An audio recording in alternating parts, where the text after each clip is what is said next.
What's up, everybody? Welcome to episode 147 of Value Town. I'm ChanManV. He's Jackie. He's Raven. And that's not Allie right there. I mean, that is a picture of Allie, but that's not actually live Allie. Otherwise, she'd be crazy awesome at posing there. But Allie is in Australia, somewhere in the outback. You know, somewhere lost maybe in the outback, trying to find her way to the Invitational next week. But she's unable to make it today, unfortunately. But we've got these two guys anyway. These guys, it's going to be great being able to talk about the cards. How you guys doing today? What? Okay. Come on, what is that? Like, what are you guys doing? Oh, is Jackie muted? Oh, is Jackie muted? Oh, Jackie's muted. I was like, oh, did I was like, oh, he's muted. Oh, I'm sorry, guys. I was like, wow. I was just like talking to myself, like, why isn't nobody responding to me? Leave me hanging there. Everyone's ignoring me. It feels bad. Oh. Yeah. No, so I'm great. I'm just super hyped about all the new cards. Can't wait to talk about them and then play them. Yeah, I'm great too. Same as Jackie. I think the rate in which they are announcing cards is perfect for me. Yes. Every day we get a few to just look at. We're excited. It's throughout the day as well. So I wake up, there's a couple of new cards. I go to sleep, there's a couple of new cards. It's actually very, very good, I feel, at this point. I hope they continue this. It's good. Yeah, I mean, I agree with you. I think this pace of releasing cards and even just the distribution's been like really, really good just across the board, how they've given it out. Some players, some sites, like people like us too. It's like been amazing. And, you know, I was talking to even just folks on the subreddit, and they said like the traffic for this has been like the highest ever, you know, so the discussion's constant during all of these. It's like been amazing. They definitely have to keep doing it. Like I hopefully they just stick to one plan. Now that you have something good, just keep doing this, you know, moving forward. I also think the overall design helps as well. I think they're really pushing the boat out. I mean, we'll obviously get into it in a little bit, but I think overall design-wise for this expansion already, I'm very excited because it looks like they're thinking like, okay, we're going to do interesting stuff, but like with a bit of a crazy spin on it, which is what I like to see. And I know what you like to see, Jackie. So. I like to see all the crazy stuff, but no, I think I agree with that. There's a lot of cards that are very unique, a lot of things we haven't seen before, and a lot of different options for each class as well, which is pretty interesting. Yeah, they're adding new mechanics like across the board. So maybe not every class, but at least there are a good number of classes they're adding some cool new stuff to. And then we'll be talking about it today. We've got so many cards, so we definitely need to get started real soon. But before we do that, just real quick, our week, what you guys been doing this week? You know, outside of just like literally looking at new cards and things like that. Go first, Jackie. I've literally just been spamming Big Druid. I don't know. It's just been. I was playing it because I was playing it in a recent tournament, and then it was just doing really well on ladder, and then I'm just addicted to the deck. Even though it's a slightly more meta deck than I would usually play, I'm just really enjoying it, and I'm actually at a pretty good rank with it. Are you playing the Marin version? No. Wow. You've changed, Jackie. You've changed. I don't know. For some reason, I just can't get into Marin, man. I don't rate Marin at all. It's a wacky card and you don't like it. So this, you know, I love big decks. You know, I love big decks. But not. Oh, did I say big deck? Big decks. Oh my god, man! That was like, that actually sounded kind of like that. Yeah, big decks. ChanManV loves big decks. Needs to be edited. I went full caster on that and just scooped right over it. I was like, I heard that 100% was said. Oh, let's move on. The memes. But anyways, I like big druids and big priests. But I'm curious as to what about it do you love, Jackie? Because the decks, they don't seem that high, you know, they don't have that high of a skill cap in my opinion, but there are definitely certain plays that just like, it's like, I just fall in love with those plays. So I just keep playing the deck over and over again. Yeah, I mean, I don't think it has a very high skill cap at all. It's basically just draw your ramp and then play your big minions. But I think it's just, it's not often that you get to play such big minions so early in the game, and it's kind of a different play style. It's like, obviously you used to have Handlock and you could play like Molten Giants and Mountain Giants really early on, but there aren't that many decks that allow you to do that at the moment. So just having that feeling of playing like a Yashiraj on like turn 5 or 6, it's like crazy. Yeah, Yashiraj, just like you don't get any opportunities to play Yashiraj in Hearthstone. So getting a chance to actually play in a good deck is very, very rare.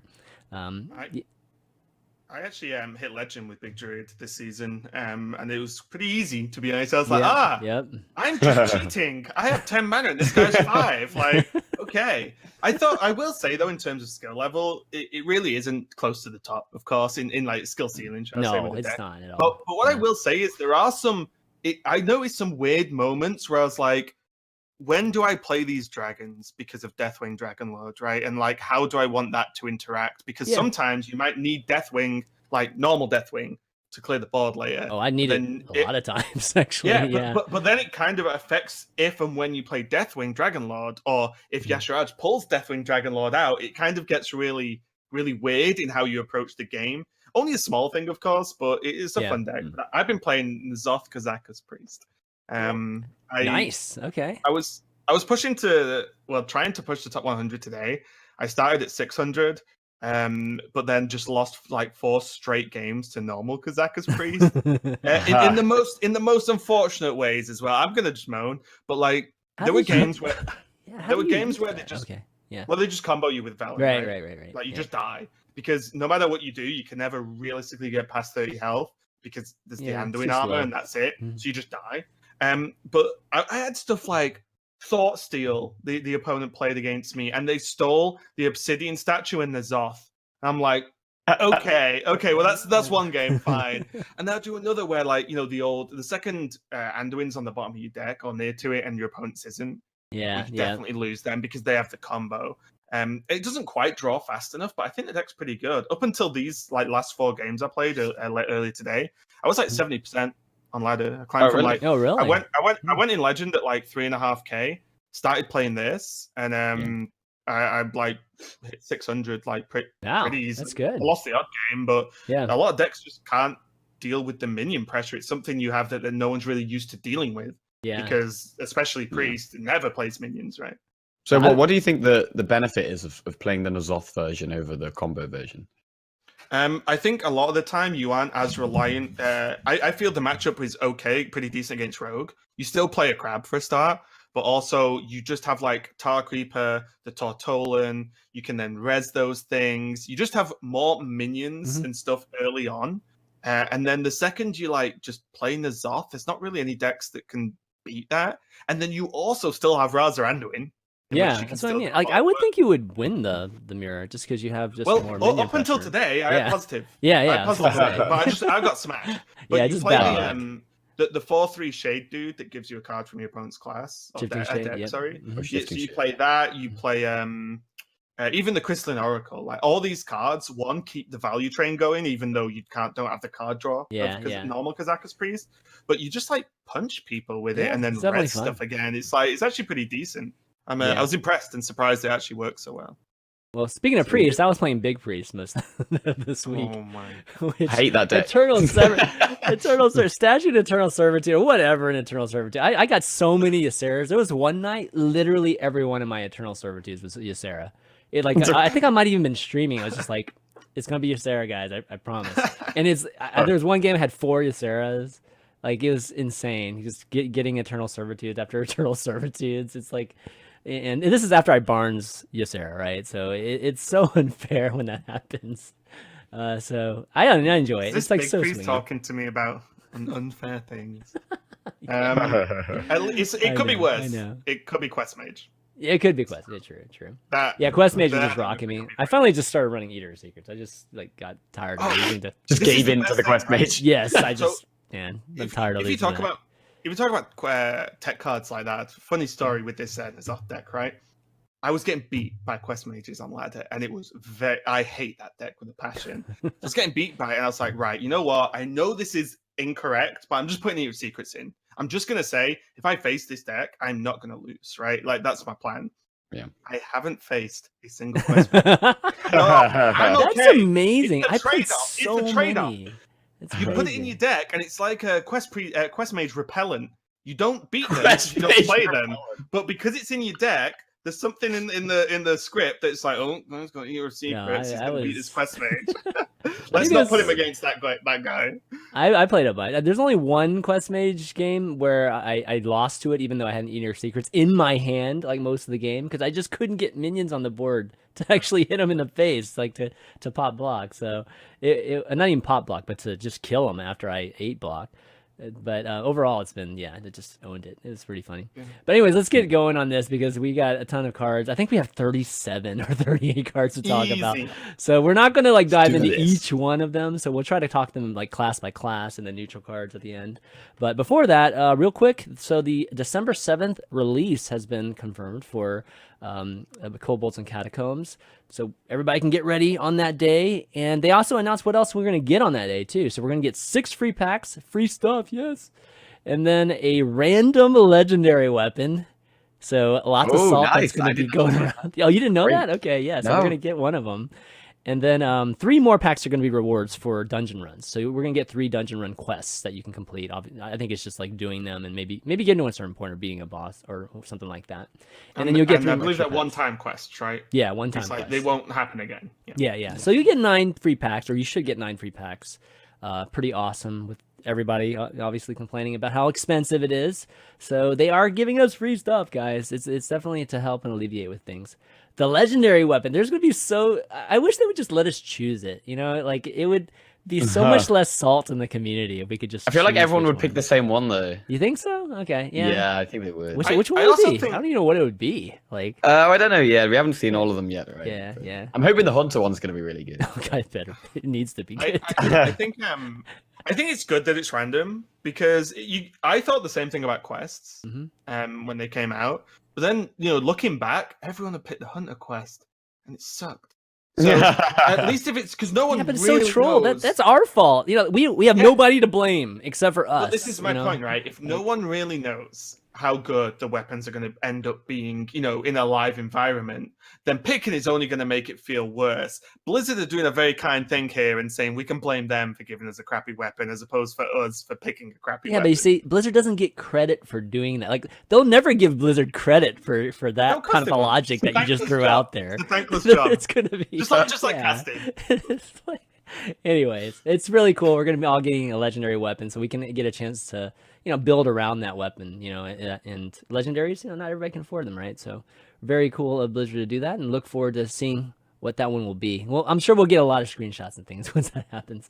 But okay, let's jump into the cards here. And we're going to do the Shaman cards first, given that, Blizzard allowed Value Town, me, Jackie, and Allie, and Eli from Touch Arcade to do a card reveal on Monday. So, definitely want to spend some time and thank Blizzard for allowing us to do that. And hope you guys enjoyed it, even though we got a lot of comments on the cringy acting. It's like, we're not actors, but we're just trying to do something different. Yeah, I mean, it was kind of on purpose just for the fun. It was. Right? Like, I should have put a disclaimer, cringy acting incoming type of thing. That would have worked better on the video. But no, thanks so much to Blizzard for doing that. That's so cool. We haven't gotten, or at least I particularly haven't gotten one since Old Gods. So, it was really cool to get a chance to participate in the reveal season again. But yeah, let's kind of maybe not talk so much about the 3, just given that people that probably follow the show saw that already. But the other ones, Unstable Evolution and Grumble Worldshaker, were also announced. So just to talk about Unstable Evolution, it's transform a friendly minion into one that costs 1 more, and this is repeatable during the turn. And I think at the end of the turn, it just disappears. And this is an epic card, it's a spell, it's 1 mana. So the way it works, guys, is that you can just cast Unstable Evolution on individual minions as many times as you want, or not the same one. I think you only cast it on one of them, each of the minions one time, right? I think it's repeatable. Oh, you can you actually just? Yeah, I think it can evolve to your hand, hand, right? Mana, though, right? Yeah, so you can evolve something all the way time. to 10. Oh, okay. I thought it was just like 1 per minion. Oh, wow. People are always talking about the OTK combos of like Wolf Rider into Porcron Elite into Leroy into oh my God. Commander. Yeah. Like, that would be hilarious. That'd be fantastic. Just get a 2-drop and then just start the chain and go and kill them. Because there's the 7-drop dinosaur, the 7/7 with charge. Yeah. Then there's King Crush. King Crush for 9, and then whatever Alakir or whatever an 8-drop charge can be as well. So That'd be Oh my hilarious. God. It's Another thing that's- doable. It's doable. You'd win the lottery if you did that. yeah, I mean, if you evolve into like a Sorcerer's Apprentice or a Radiant Elemental, you can just keep doing it, right? Yep. It's gonna be 0 Oh, mana. yeah, and one then of them. As long as you don't into a evolve 10 that mana. minion, yeah. Oh my God, it would be infinite. Oh, that's crazy. At least until the Yeah, rogue- that's Oh, crazy. that's nuts. Yeah. Okay, so this card is amazing. I would Potentially. Yeah, potentially. I mean, getting a Radiant Elemental is almost near impossible, right? In Sorcerer's Apprentice, but it sounds really, really good though. You know, like there are many times even just a normal evolve, you end up downgrading on some of your minions. So this one, you know, you could pay an extra mana and then just go even higher. So I like the flexibility of that for sure. Grumble. What about this one? Return. This is a 7/7 elemental, 6 mana legendary. Battle cry. Return your other minions to your hand. They cost 1. So this sounds more like a rogue card to me than it does a shaman card. But I have a feeling this kind of leads, or this kind of works a bit with the Windshear Stormcaller. You know, the epic that we announced, where if you control all 4 basic totems, you can summon an Alakir. Maybe you can like pull in the totems into your hand and then maybe time it a bit better. What do you guys think? Yeah, and put like so you have all 4 totems in your hand and then you play them like all at once with the 5-drop. Yeah. Something like that. Or this is like your standard, like give more value to a battle cry minion that's already on the board, right? I think for me as well, because it's an elemental, you have to, at the start of Ungoro, Elemental Shaman was played tons. You have to like almost rewind back to that and think about all the elementals that Shaman has that are viable and just that Shaman has access to. You know, Blaze Callers, even Kalimos, that's what I was thinking of. You know, there's actually just tons of stuff. And even, you know, if you can get the Alakir down with the 5-drop and then follow it up with this, you can hit twice with Alakir, play Grumble, and get Alakir back in your hand that costs 1. You know, like there are things that open this card up to. I don't know yet if there's any like crazy combos, you know, some kind of OTK or high burst combo. Yeah. But it's definitely something to consider. Yeah, there's some things you can do with like Leroy and like the new 7-mana spell where you summon 3 copies of a minion and you get like 4 Leroys on the board or something like that. Yeah. Sure, but I definitely think this would be good with elementals and jades. And I mean, to me, this card seems insane. Like, it's a 6-mana 7/7. It's a very versatile card. Great stats. Yeah. And it enables combos. Like it's an elemental, so you send everything back to your hand, and then the turn after you just go bam, play with your battle cries again.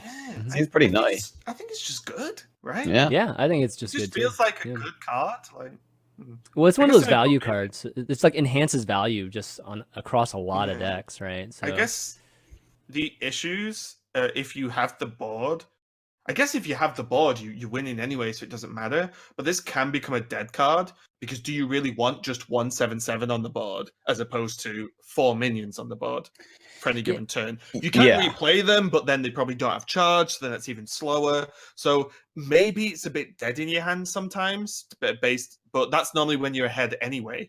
So is that really that much of a problem? I don't know. I'm just trying to think of drawbacks of this card. I mean, I think there's only specific decks you're going to play it in. Like, you're not going to play this card in like Evolve Shaman, for example, because you don't really want to send your cards back to your hand. But just anything with a ton of battle cries, I think it's great. Yeah, and it might be just a combo setup like you were talking about. There's probably something that we haven't thought about that just leads to just some kind of one-turn, combo. Definitely stuff we've not thought about. Yeah, for sure. And again, just real briefly, just the cards that we revealed are very totem-centric, with the Windshear being the big one if you control all 4. But the Talisman, give your minions death rattle, summon a random basic totem, when they die, is kind of interesting too. I'm waiting for the card that just buffs totems. There's got to be a card that's coming out that just, there's got to be, right? Totemic Might. Easy. Not Totemic Might. Okay. Totems! Like, I'm talking about Thunderbluff 2.0 or something like that. My question on this Primal Talisman, I don't know if this has actually been answered or not. If you have 4 minions on the board, do you summon 1 of each? It's random. It's random basic. So even if there's already a taunt totem down, you could get a second taunt. Yeah. Right. Okay. Yeah. That would be like an auto Windshear if you just that's what I was wondering, whether it was meant to be almost like a setup for Windshear or something. But that's fine as long as it's there. As long as I know. It'd be pretty easy to set up with the Murloc card. So it's I'm assuming it's that, which we talked about in our review. It's kind of a cool scenario where you get like repeats of awesome, like the air totem where you can get like spell power and crazy stuff like that. Can play for pretty fun things too. All right, well, that's Shaman. Jackie, you want to lead us into the mage cards here? There's a lot of good ones. Yeah, there's a lot of mage stuff, Oh and my I'm God. super excited about the one they spoke about today. So actually, I'm just going to talk about that one first. So it's the Deck of Wonders. which shuffles 3 scrolls into your deck, Yeah. and whenever you draw one, or 5 scrolls, sorry, and whenever you draw one, it casts it. So it's basically like Yogg. Whenever you draw one of these cards, it just casts a random spell like Yogg would, and then you draw another card. And this is just crazy. Like, it's crazy. Can you imagine a situation where you play it and then just draw all 5 in a row and just have like a mini Yogg randomly on turn 6? I can't wait to play this. We're starting to talk a little bit like Quest Hunter there, where you draw them all in a row. That just doesn't happen. You know what I mean? Well, my question for mainly you, Jackie, here is: are you going to be combining this card with the Mage Legendary Weapon and trying to create Yogg? 100%. That's exactly what I was going to say. Actually, yeah, it's amazing awesome. with the mage weapon. Holy the mage smokes. weapon is incredible, by the way. Actually, I think that's something that's been a little bit undervalued. And with this card, it's insane. Oh yeah, I'm hyped about this card. I don't even care if it's terrible. I'm just gonna make sure I'm playing this as much as I can. The flavor is very interesting because it's kind of like the rogue flavor with Beneath the Grounds and the new card too, where you're actually shuffling, but it's not minions. It's actually like spells, right? So that's really that's really cool. All right, crazy. all right. So I mean, there's obviously 5 more cards here. So yeah, so we've got the Arcane Artificer. How do I even pronounce that? Artificer. Artificer. 1 mana 1/2 elemental. Whenever you cast a spell, gain armor equal to its cost. So this is a pretty interesting card because Mage hasn't. Well, Mage has generally had a few control archetypes, but it's always been based around like Ice Block. Like you set your Ice Block up, and then you like burn your opponent the next turn. But actually having a healing effect is something that Mage has not really had that much. And yeah, I do really like the design of this card, but I can't see like what type of deck you would play this in. It'd have to be like a control type of mage, right? Like this is the kind of card you want to keep in your hand until you're ready to play Portal or Flame Strike or any expensive spell like that. Maybe in Kazakus, right? If you get the big Kazakus potion, you could heal 10. But it does take up a slot, which it's not going to do anything else. You're not going to play it on 1, so... Yeah, exactly. Well, what I would say is you probably play it on 1 if you know you're against aggro. And the thing as well is it's still a 1 mana elemental, which is if you played any elemental decks, guess what? Fireflies are pretty good in those decks because a 1 mana proc for something to set up for a Blaze Caller or whatever. But I think it's definitely a cool card. I don't know if it's going to be played, but I definitely like that it's there and it's going to be there for a while. Especially when you're looking at cards like Deck of Wonders, for example, because that is a slow ass turn 5. Yeah, it is. But if it's a turn 6, play a 1/2, gain 5 armor, and play Deck of Wonders, then suddenly maybe that helps. You survive long enough to draw those cards, and then let them fireball you in the face. Yeah, I mean, maybe it's a turn 5 pass, and then turn 6 Ultimate Infestation into Call of the Wild, into Pyroblast. This is how you win Blow stuff, Jackie. your mind. Blow our minds, dude. This is amazing. It's so good. I love the card. I think the card is something that the class needed really, like, just a lot. And I mean, the fact that you can throw it down and it's a high priority target. And it's only a 1/2 also. So it's like, you throw that down, you throw an apprentice down. I mean, all of a sudden you have like multiple like high priority targets and they have to figure out which one to kill. And, I could see Arcane Artificer going down on turn 1 and then you just getting free armor from like frost bolts and things like that, right? Just naturally that you would play. So, definitely. I also feel like 5 mana is a bit of a weird slot for Mage. Like it's always been like, 5 mana, it's Frost Nova Doomsayer. Yeah, other than that, there's not. Yeah, now as Drake's gone, it's like you're not a solid Mage 5 drop. What I will say is the 5 mana slot is going to be a little bit more open going forward, though, because of Mr. Leyline Manipulator, I would say, because that card is let's just jump into that card. Let's go with that card. No, go for it. It's Which one was this card? I can't remember this card. Yes. It says 4 mana, 4/5 elemental. 4/5, yeah, Leyline Manipulator, rare card, battle cry. If you're holding any cards that didn't start in your deck, reduce their cost by 2. And today, if you look at the subreddit, there's an actual thread that talks about how you can basically do what Quest Mage does without even having the quest with Leyline Manipulator, which is pretty sick. Even having the quest? Yeah, because the deal is like with Simulacrum, that creates a card that so like an apprentice, say for instance, that's going to be free now because it's not just spells. It's anything that's just was never in your deck to begin with.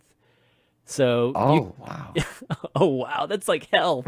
It's like literally hell if they can do mage quest stuff without even like having mage. So I'm a little worried about this card, man. The Spellstone actually works with this, right? Because any Spellstone above lesser didn't start in your deck. Is that true? Oh my god. Well, Ruby Spellstone isn't in your deck. You don't put that in your deck, right? Oh wow, I didn't even think about that. So you can add more spells to your hand. And this is an elemental, which requires to upgrade that card anyway. So are we thinking about some kind of elemental OTK mage here? It's disgusting. This card blows my mind, basically. I need to sit for like a week and just stare at cards to work out. I do quite like that they're kind of pushing the elemental mage thing a bit, because I feel like elementals haven't pushed their way into the meta that much. Like Elemental Shaman was a bit for a while. There's like the odd elementals everywhere, like Tar Creeper and stuff.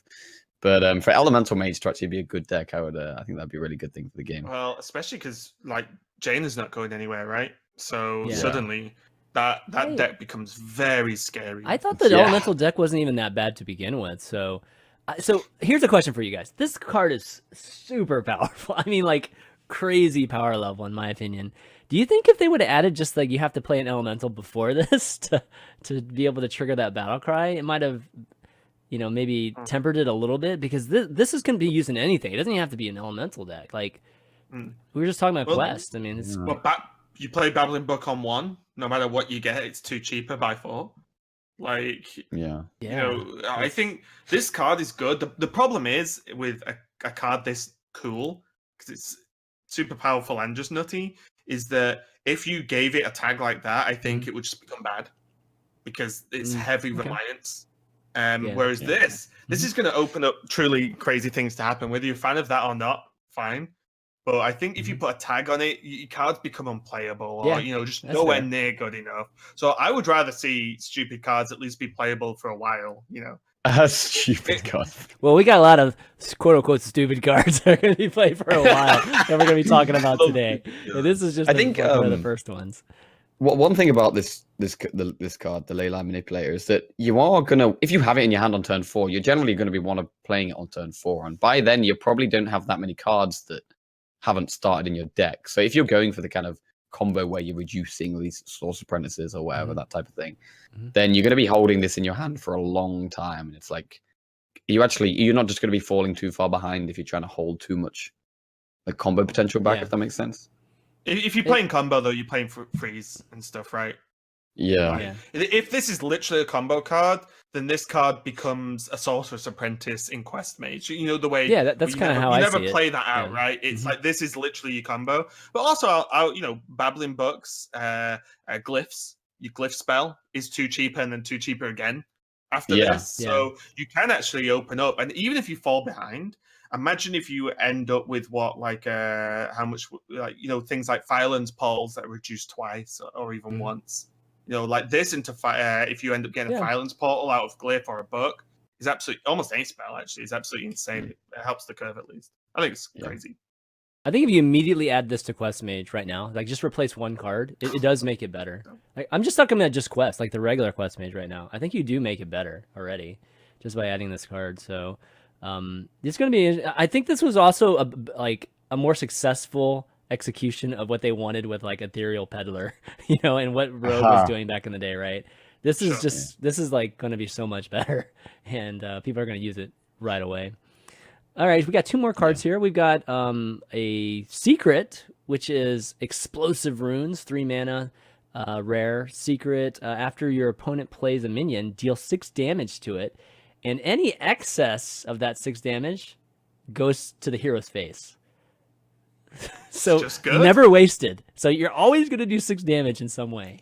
Yeah, this card seems bonkers to me. Like, it's a lot of the time with like the mage secrets, you can play around them. Like Mirror Entity, for example, you play a 1/1 or counterspell, use the coin, that type of thing.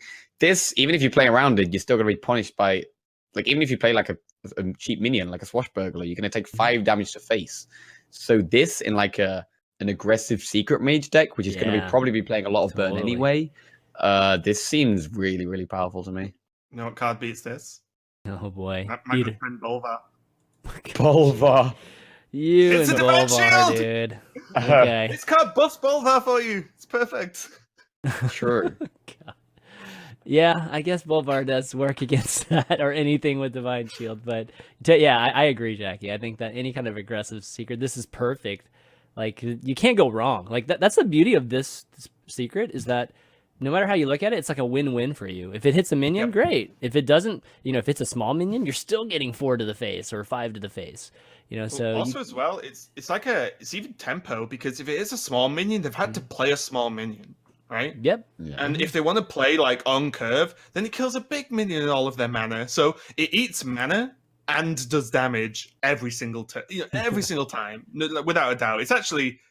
I'm actually surprised they've even printed this. I think people would say that about a lot of the cards. Can you imagine mad scientists with this? Oh my god! But like, this is just straight up good. A lot of the cards are like, this looks wacky, or this is just 6 damage for 3 mana. Yeah. Just straight up. I kind of like that though. Like, I feel like a few of the mage secrets that have been recently printed, like Frozen Clone, Potion of Polymorph, like they've been alright, but they haven't been kind of good enough to make their way into the meta. Yep. This is definitely a card that can do that. Well, it kind of enhances the rest of the secrets too, because now that you're fearful of this type of card, I don't know. Again, like, this card is just good, period. So you can't really play around it. It just enhances the others, because you don't even think about the others, and all of a sudden the others probably start getting a lot more valuable because of it. I think this is my new favorite card, actually. Another thing too, guys, is we need an aggro deck. Like, we need a very strong aggro deck in Hearthstone, in my opinion, and I think that Mage might be able to fill that role with a card like this. This card beats Quest Mage. Thank it stops them doing their combo. It kills it. The only thing Mage is weak with itself. We found the answer. Can't play the apprentice, it dies. Oh, that's true. That's true. All right, and then the last one that we have here is actually we didn't really talk about the Spellstone that much either. So let's talk about Spellstone first. 2 mana, Lesser Ruby, Spellstone, and it's a rare. Add a random mage spell to your hand. Play 2 elementals to upgrade it. So it has to be an elemental deck. And this upgrades by is it 2 spells to your hand when it upgrades? So it goes to 2 and then it goes to 3. 3. Yeah. Okay, yeah. So supposed to be played with Leyline for the most part. Yeah. Okay, I mean it's pretty straightforward. I think, like, play an elemental deck, play with Leyline, get awesome value from it. And then what's weird is you evolve it, whatever you call it, upgrade it with Leyline, but Leyline doesn't hit that spell, right? That would be interesting with ordering. Oh, what happens first? I mean, what's the stack like, right? Like, because if you play it doesn't reduce that by 2 because that's in your deck, the first tier. But if it's your if it's your second elemental that you've played, it upgrades. But then right. Yeah, because you have to. Does Leyline reduce the spellstone? Yeah. That you just upgraded. Yeah, we'll find out, I guess. Yeah, because I actually don't know the answer to that question. Well, I mean, if you're talking about like you did the previous one, it should, right? Because it upgrades to what's the next one? Lesser than regular. Ruby next one's Ruby, but the problem what happens is, does the battle cry happen before the Spellstone upgrades? Right. Because Spellstones are new, right? We don't know how that works. I don't think it will reduce the Spellstone. Okay. I don't know. It's the same card, right? Like, well, it's the same card. It's just been like upgraded. No, because it's a different card. It actually changes, I believe, is how it works. If you have the if you play this with tier 2 Spellstone already in your hand, that'll make it 0, right? You didn't. I don't think it will. But you didn't have a card called Ruby Spellstone in your deck. That's the way I'm reading this. Yeah. I mean, I didn't put we might have to get this answered. Yeah. Like, I bet like people have talked about it on Reddit, but I don't know the exact answer to it. But I feel like it would make sense if it actually does transform into, like every time it upgrades, it does transform into a new card. So that would make sense if it didn't start in your hand that way. I don't know. We'll have to get the confirmation on that. Maybe somebody in Twitch chat actually knows, can tell us. I mean, this is such a good value card, like 2 mana creating 3 random spells. That like, could you potentially play this in like a non-quest deck, like even just like a mid-rangey elemental or tempo elemental mage or something like that could be interesting. That's my worry though. That's like 4 elementals to get 3 random spells for 2 mana. Like that's. And this has to sit in your hand that long as well. Yeah, right? I mean, you could get what? You could get like a Spellstone and then Battlecry that into 3 and to get it. It's just free card. I mean, you can get so many free cards from that. It's pretty sick. I think this might end up being just played, maybe in Quest Mage, is like if these manipulators are played, it's just I'll take 2 spells for 2 mana, thanks. And never try for the third one. Because the third one is like 4 elementals in your deck, and you have to draw them and play them when this is in your hand. Yeah, I can see that. Tons of elementals in the deck, so it might just be used as 2 mana 1 random quest proc, or 2 mana 2 quest procs. Yeah. All right, last one. Raven Familiar, 2 mana 2/2 Beast. There's beasts in Mage, really? Beasts. Battlecry, reveal a spell in each deck, and if yours costs more, draw it. So I feel like this card was forgotten, or they forgot to release it in Grand Tournament, so they decided to like throw it into this one.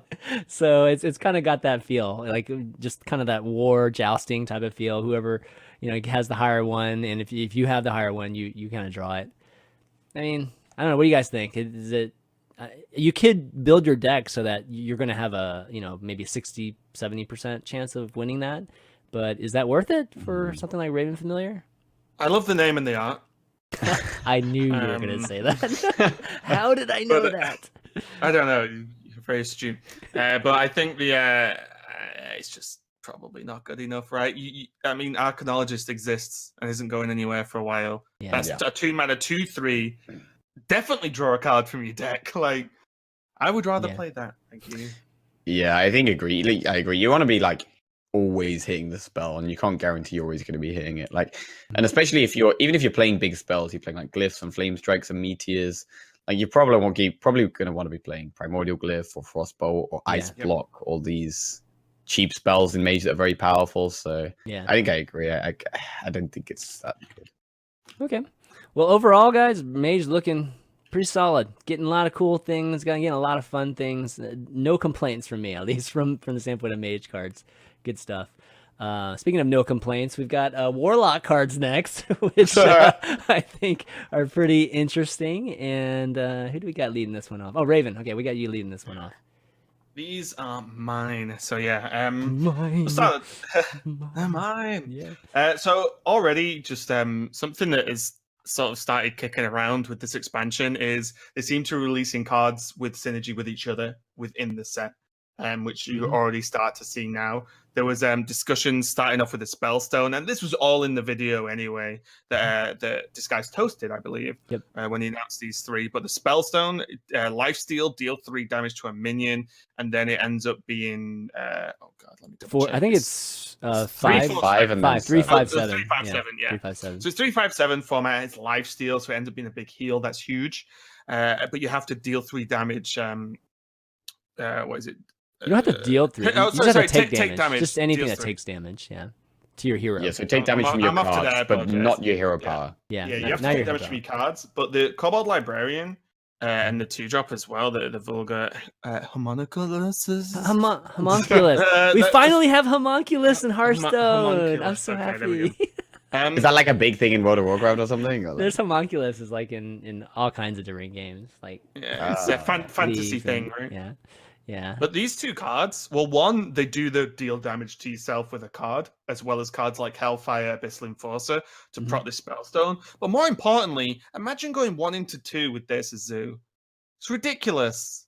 Yeah. Like, you draw a card. So I'm just going to talk these about first group, but a 1 mana 2/1 draw a card is insane. And then we paid Loot Hoarder for that, and it's I mean, let's just talk about that. Let's just talk about Kobold Librarian. It's like you said, draw a card 2/1, deal 2 damage into 1 mana. When we compare it to Loot Hoarder, we compare it to Novice Engineer. I mean, this is like a clear case of power creep, right? I mean, this is like exactly like those cards. I mean, the 2 damage is negligent, like in the very beginning. Like nobody cares about that. So I just look at it straight up as a 2/1 draw card, one mana, and that's like good. Like, it's a perfect example of that. Like we're upping the power level of everything. I think in Hearthstone with this expansion. I think the only saving grace is it's not a bloody demon. Like, imagine. Yeah, like, that's true. nuts. It would be crazy if it was a demon too. How do you battle back against a zoo deck that starts 1/2 with these and then goes into whatever the hell they want? How do you win that game? Like, yeah, I mean, I think Warlock, like kind of Warlock having powerful 1-drops has kind of always been a thing. Like Flame Imp and Voidwalker have consistently been 1-drops that have kind of been in the meta, and they've always been solid cards. So I think it's kind of almost like reinforcing that, as Warlock is just one of the best classes for like 1-drops and early game minions. So it is obviously very powerful, but it is a 1-mana 2/1, which in the meta isn't actually very good at all because Patches exists and Rogue is popular and things like that. So like a 1-mana 2/1 isn't like if Leponome, for example, was still a 1-mana 2/1. I don't think it would actually be played in the current meta because it would just die too easily to Fireflies and Patches and stuff. Yeah. I will say as well that like Patches is going soon, so yeah, there's like half of it we're discussing these cards on how they're going to look when it releases, but then in like 4 months or whatever, the whole game changes. So well, also like Rogue can hero power and kill it too, and it can be pinged and things like that. But if it does get pinged, then Warlock can just 2 mana Vulgar Homunculus 2/4 taunt demon with that battle cry deal 2 damage to your hero. I don't think there aren't many good aggressive 1-drops in the game right now. Like considering we've had things like Tunnel Trogs and stuff like that. Right now, there's like people are playing Firefly, which it's really popular and it's really good, but it's not very aggressive at all. It's a 1-mana. There's like Mana Worm, right? Yeah, like Mana Worm. That's like it. Like Flaming. Yeah. But yeah, I think like those cards are just strong. I don't think there's any real discussion or argument about how good those cards are. The Spellstone is I would deem it like a healing tool for Handlock. Maybe you're probably not playing this in Zoo, of course. But to me, the more interesting cards are at the bottom of this graphic. When we start to look at Cataclysm, that 4 mana like wipe the board of minions and discard your hand. And to me, like a lot of people like, does this make discard luck viable? I know you've been playing a lot, Jackie, so I would definitely will let you talk on this one. But all I would say, the first thing that came to mind was if you play say like Kazakus lock or even hand lock, is it ever that much of a huge hit considering how many flex slots there are to play quest in this? No, and just you play the quest 1 because you never really do anything on 1 anyway as Warlock, as that type of lock. And then if worst case scenario, you smash Cataclysm, complete your quest in 1 turn if you're getting overran, then you have a portal all game as a control Warlock. Great. Like to me, that sounds fine. Obviously, you can talk about it. It's potentially in disco luck though, Jackie. Yeah, I mean, kind of. I've been playing a very aggressive disco lock with like Lucari Fellhounds and topping off of like Doomguard and stuff. And there's no way I'd play this in that deck because like you're trying to be aggressive and you want stuff on the board. But this is one of the cards that made me say, "Oh, I can't believe they printed this card." Like, it's the 4-mana Deathwing without the body, right? And then it has insane synergy with Malchezaar's Imp. So if you have Malchezaar's Imp in your hand, discard your hand, then you just get another hand back up and completely refill. Does that work? See, I'm not sure about that. Like I'm 100% sure. You are? I don't know why. Okay. I don't know why, but wait, I'm worried that you just said I'm 100% sure, but I don't know why. Oh no! I was talking to we were talking about it last night, right? Peter Whalen, one of the game developers. Oh, that's right. Does work with. That's right. You said that. You said that. Right. And that changes a lot as well. Then. That's crazy, actually. That's you just get 4 cards. I mean, you basically get Cataclysm for virtually free. Like, yeah. I mean, I think one thing about this though is that the one thing about the Warlock quest is that the reward isn't actually as good as it sounds. Like 2 3/2s every turn is okay, but when you have, say, you play this on 4 and then play the quest on 5, you're getting 2 3/2s a turn. But your opponent is still going to have a handful of cards. Like your rogue opponent's going to have backstabs and SIs and then bone mares and stuff. And so even if you clear the board, you could still find yourself getting overwhelmed afterwards. So I'm not 100% sold on this card, but what you were saying, Raven, about this in Kazakus Lock, I think that could be a thing. Yeah, I think it's an easy add to Kazakus Lock, and then just adds another dimension. It's another the dimension. way I see this is you use this when you're being overrun anyway, right? You're losing, so you just smash it. Yeah, you have a portal that might not keep up with your opponent, but it's better than dying next turn, right? You know, it might be enough to help to stabilize. But yeah, and then moving on. Let's just talk about the fact that Cataclysm is a remove all minions at 4. I mean, even just regardless of the discard stuff, right? That's so powerful, and especially in a class that already has a ton of great removal. So, I mean, Kazakus, I think, is just going to be perfect for it. And just the late game Warlock is going to have a real shot now, even more so than it already has. Especially because these two other cards, Yep, which is the legendary Warlock weapon got announced 5 mana Skull of Man'ari, which is at the start of your turn, summon a demon from your hand, 0/3 weapon. And this is nutty. It's only its drawback is it's the start of your turn. So you play this and cross your fingers that your opponent isn't harassing it on curve, because that would hurt. But when you start to consider this, even currently, it seems pretty strong, because there's a lot of high cost demons, or even demons you don't really want the drawbacks to. But then when you add in Voidlord to the mix, then this becomes like, if you have Voidlord in your hand and the weapon survives, you get a free 3/9 with Taunt that death rattles into 3/1/3s with Taunt. Like, that's an insanely defensive potential for 5 mana and one turn. That's like kind of nuts, to be honest. And then you play Gul'dan later on. Yeah, win the game. This one I'm a little torn on, because originally, like when I first heard about it, I was like pretty excited. Thought very similar things that you just mentioned there. But then, the more I was talking to people about it and thinking about it, it's just that, I mean, it's 5 mana first off, which is like, that's a lot, especially in any type of demon lock, that kind of tempo lock that you would probably want to play this type of deck in. And there's going to be a lot of weapon removal. Let's just first off, let's just put that, like, there's going to be a lot of people wanting oozes and things, I think, in this new meta. And then secondly, I think the start, like, having that minion summon and not do anything is actually a pretty big deal. It doesn't quite, like, if it was end of turn, I think that would be different. If it's the start of your turn, so it takes like a full turn for you to actually get that value that you do gain. It happens every turn, so like, I mean, it's nice that way, but you have to have demons in your hand too. So it almost feels like you have to be getting something reactive, right? You want to be getting a taunt, like a Voidlord or a Lakari Felhound. Or a Doomguard, for example. Yeah. I mean, you can't attack with the Doomguard there, right? Yeah. It's no, you can't, because it's charged, right? Yeah, it's charged. Doomguard's the perfect even example, like Despicable Dreadlord would be okay. You get the end of turn effect, but you're going to be playing this with a lot of like heavy demons. Like, if you pull a Voidwalker from this, it's terrible. So, something I will say is just down the beaten path comment is that this in Wild can be nuts, because there's this Voidcaller, Mal'Ganis, Voidlord. Wow. Like, disgusting. Suddenly, like, I have a lot of stuff that pulls demons for free. Like, this is actually filthy. So, for those Wild players, if there any exist or watching, then this card could make a very, very crazy deck. Wild, you could literally just type in demon in the search and just literally add everything. And then just add this and Gul'dan, and you're good.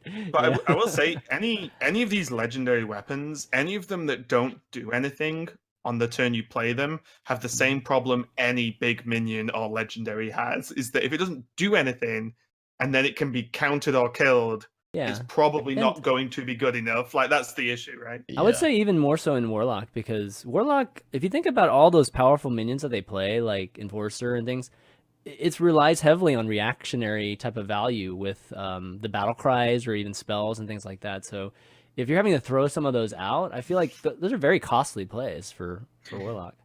Yeah, definitely. I think Warlock's very kind of like high risk, high reward. Like, I'm taking this damage, but I'm having a really good effect for it. Or I'm discarding these cards, which is really bad, but I'm having this really powerful minion because of it. So you get really punished. I'm waiting for someone to be memed in a tournament, though, with Kazakus Lock, and they Kazakus 10 mana to get 3 demons in their hand, and then this just throws them out. Like, I'm waiting for silly things like this to happen. Oh, it's coming. Draxus is just randomly on the board, like, oh, what's up? 315, how's it going? Just loads of just random stuff happens. That will be funny. But yeah, the problem is the card doesn't have any immediate impact, and has even requirements right? Yeah. Look at the mage weapon; it's 1 more mana and just draws you 3 cards. You know, like so. It's not super strong, but it has potential to be. Yeah. And then you mentioned the Voidlord, which is a 9 mana, 3/9 demon, taunt, death rattle, summon 3/1/3 demons with taunt. So I don't think they're Voidwalkers, but they're oh, they are Voidwalker. Okay, so they summon 3 Voidwalkers, so they can protect you last minute, and maybe people consider Nizal too because of it. I don't know. Yeah, I think this is a card that actually is stronger than it looks. Like when I first saw this card, I was like, "Oh, this card that's not very impressive at all." But it's like 18 points of health plus the fact that you could pull it with the weapon. I think if you're playing like a Kazakus lock, I think you can definitely play this as a one of, and especially if you get it back again after the Death Knight, for example. Yeah. It's so defensive, and against minion heavy decks, this is going to be really, really good. So against these things like Zoo, this is fantastic against Zoo.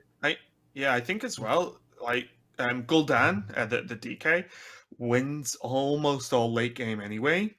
So then if you find space for one of these, like, and you just Gul'dan and it spawns a Dreadlord and this, you are probably winning that game because it buys you like 2 turns potentially to just hero power them down or kill the minions. And it's kind of like a gigantic sludge belcher, right? It's like spreading plague in a way, basically. Yeah, it is. Yeah. It is. I mean, it's great. The fact it's a death rattle makes it really awkward. I actually quite like this card and think, as you said, Jackie, I think people might think it's less powerful than it's actually going to be because of how many minion-based decks there are, at least at the moment.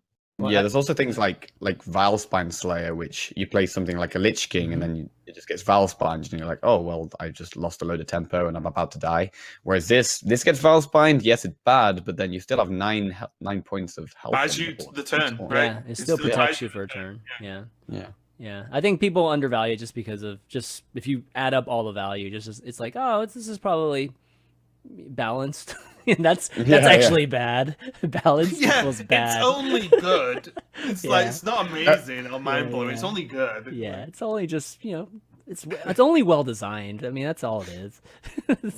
But okay, definitely Warlock's going to be doing really well, I think. One last thing I'd like to say about Warlock is the 2-mana Vulgar Homunculus. I actually really like that they've printed this card because it's obviously a very powerful minion, and you're getting a great card for the mana cost. But Keleseth has been really popular recently in Rogue and Warlock, and there's no kind of competition. Yeah. There's no kind of thought process of, oh, why would I could play this instead of Keleseth. There just aren't that many strong cards in the 2-mana slot. So the fact that they're printing fairly strong 2-mana cards for classes that play Keleseth, it really makes you make that decision whether, do I want to play this really strong card, or do I want to play Keleseth? I think that's really good. Yeah. My only thing is, like, I would have liked to seen this like in Warrior or something like that. I don't know if Warlock was really the class that needed this. It's going to be it's a really good point, actually, Jackie. And I'm going to be very interested to see whether people get angry about losing to a Keleseth draw or losing to this Curvin. Yeah. It'd be really interesting, honestly, because Keleseth is like luckier because it's got half the chance of being drawn, especially because it's legendary versus normal. But like, this is just powerful. Keleseth, you can play Keleseth and have no follow-up for 2 turns, and a lot of the time it doesn't actually make tons of impact in any given game. But sometimes it does just win you the games because your minions just snowball and too powerful. But this is just solid every single day of the week. So it's going to be really interesting the reception on this versus Keleseth. It's just strong. Everybody's going to play this card. I'd be shocked.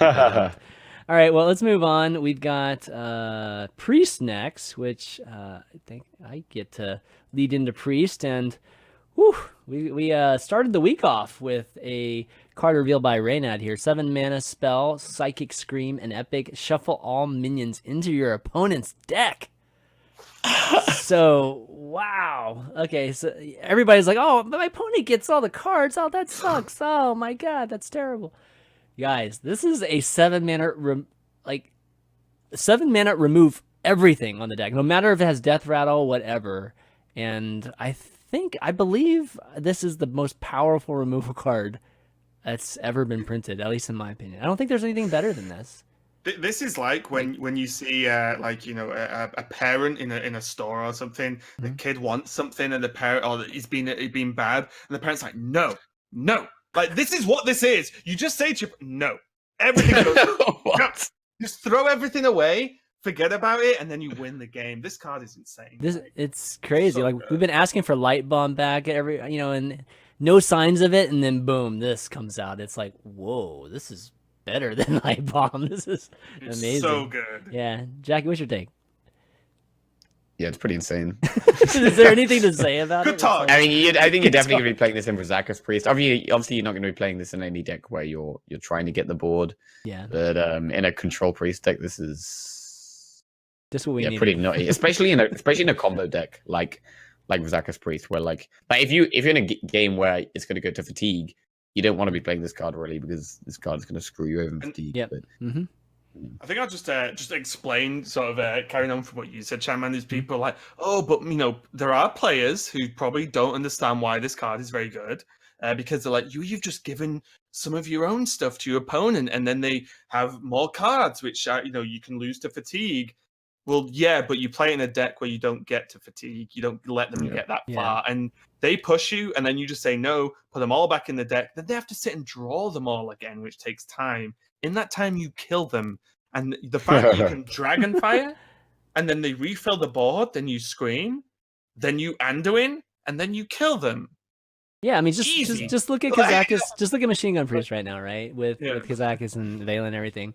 I mean, the way you kill it is you just pressure it the whole time. And right now, Priest, outside of the Dragonfire and Potion plus Horror type of plays, you can't really. It's hard to remove the board.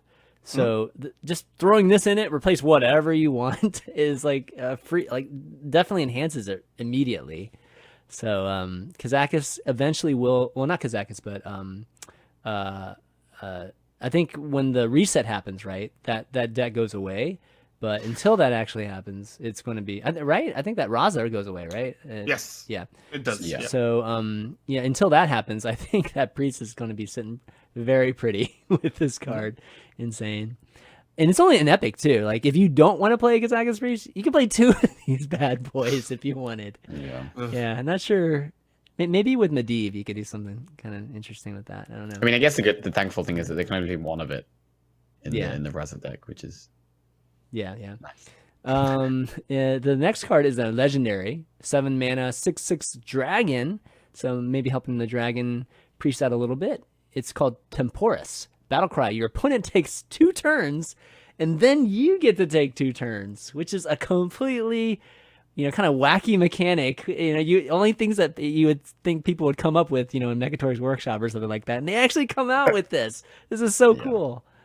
What do you think? Yeah, I mean, this is like the epitome of like high risk, high reward. Like you're giving your opponent a lot of time to kind of apply as much pressure as they can and try and kill you. And a lot of decks will kill you if given 2 turns. But then if you survive the 2 turns and you get to have 2 turns yourself, then that's your opportunity to maybe pull off some kind of combo or have some kind of maybe even like some kind of Malygos Priest or something like that. Well, you can do Lyra value, man. Yeah. But you just kill them though. You can just OTK, right? You could. Yeah, you could just. You play this, you survive. Yeah, is the plan, of course. So you set up in a way that you're as safe as possible once you play this, and then you just play Velen, pass, and then you go hit with Velen, whatever. But you don't even need to. Faceless, Mind Blast, done. Game.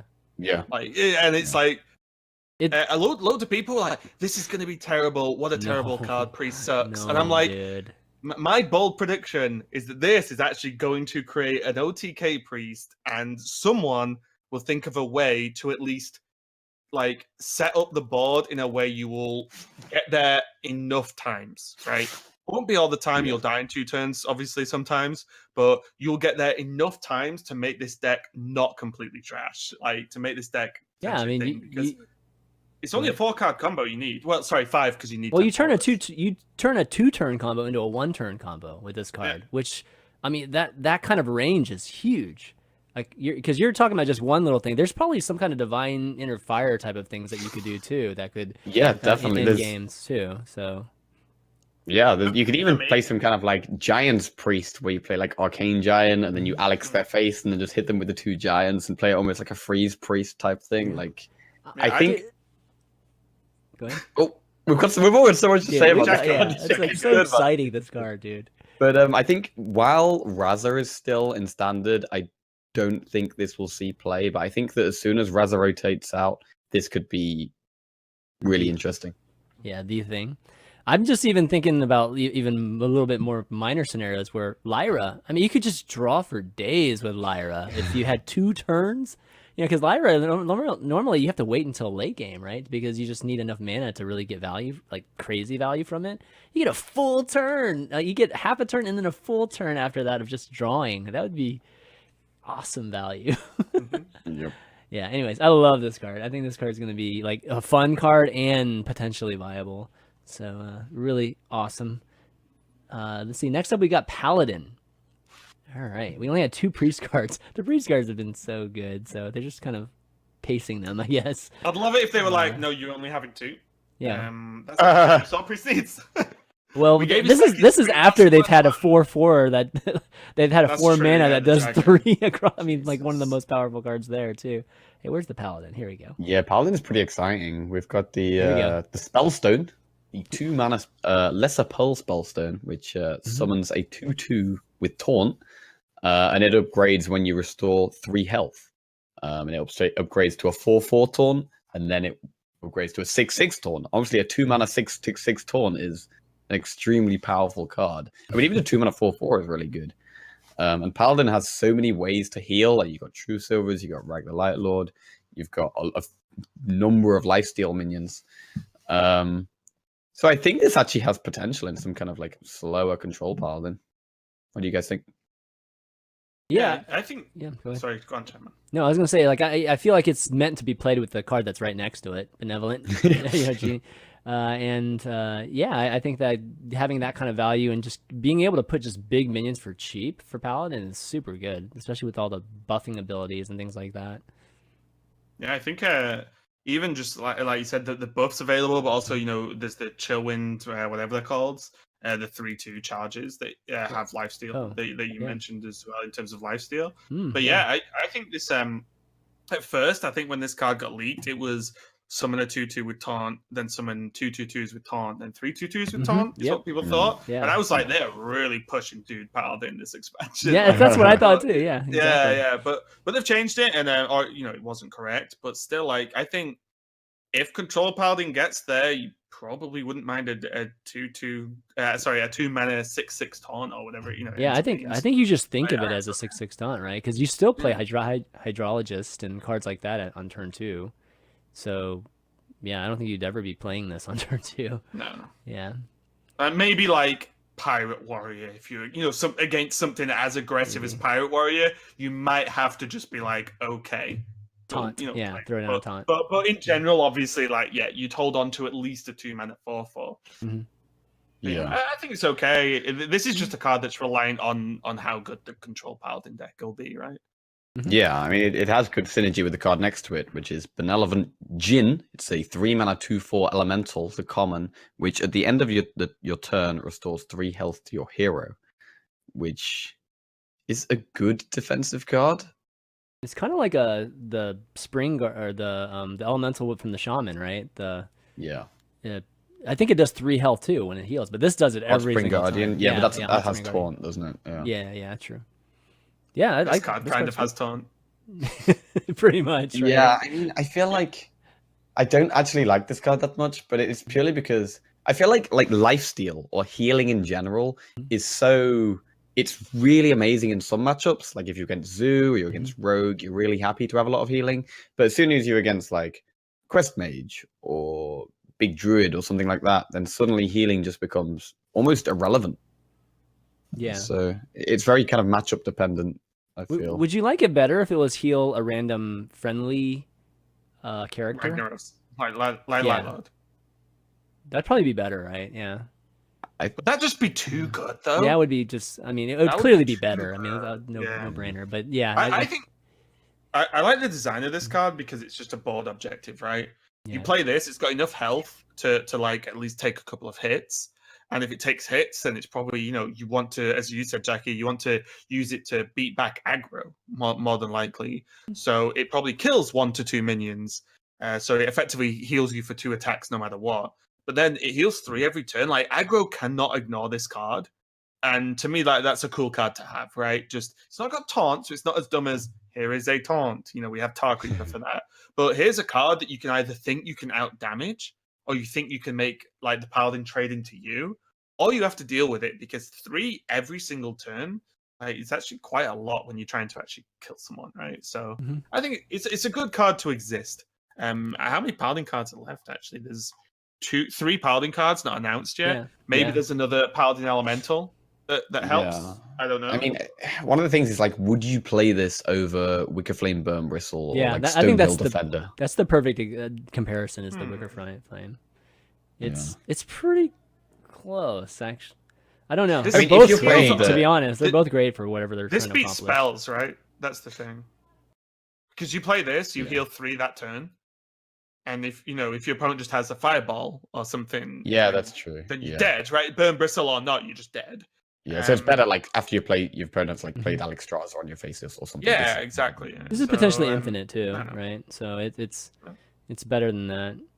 But it's nice. I think they're in the same. They're pretty close in value. And then if you can blessings either of them, I think it's great, right? So, solid card. But like you said, I think it's going to be situational. Might be great in events, actually. To make a counter deck for whatever type of card. So maybe professional scene would be really really cool. Yeah, definitely. It's like an anti-aggro thing for sure. Yeah, exactly. Next one, we've got a hammer. Yes, Unidentified Maul, a 3-mana 2/2, so not a very exciting stat line. It's a rare, and it gains a bonus effect in your hand. And these bonus effects are give your minions taunt, Battlecry, summon 2 1/1 Silverhand recruits, Battlecry, give your minions +1 attack, and Battlecry, give your minions Divine Shield. All right, so that's pretty good. I mean, for the dude type of paladin, right? This is like I would say a pretty good synergy. Yeah, I mean, I'm actually kind of underwhelmed by this card. I feel like the summoning 2 1/1s is really good. It's almost like a mini Mustafa battle. Yeah. But then you get 2 attack on the weapon as 1 less dude.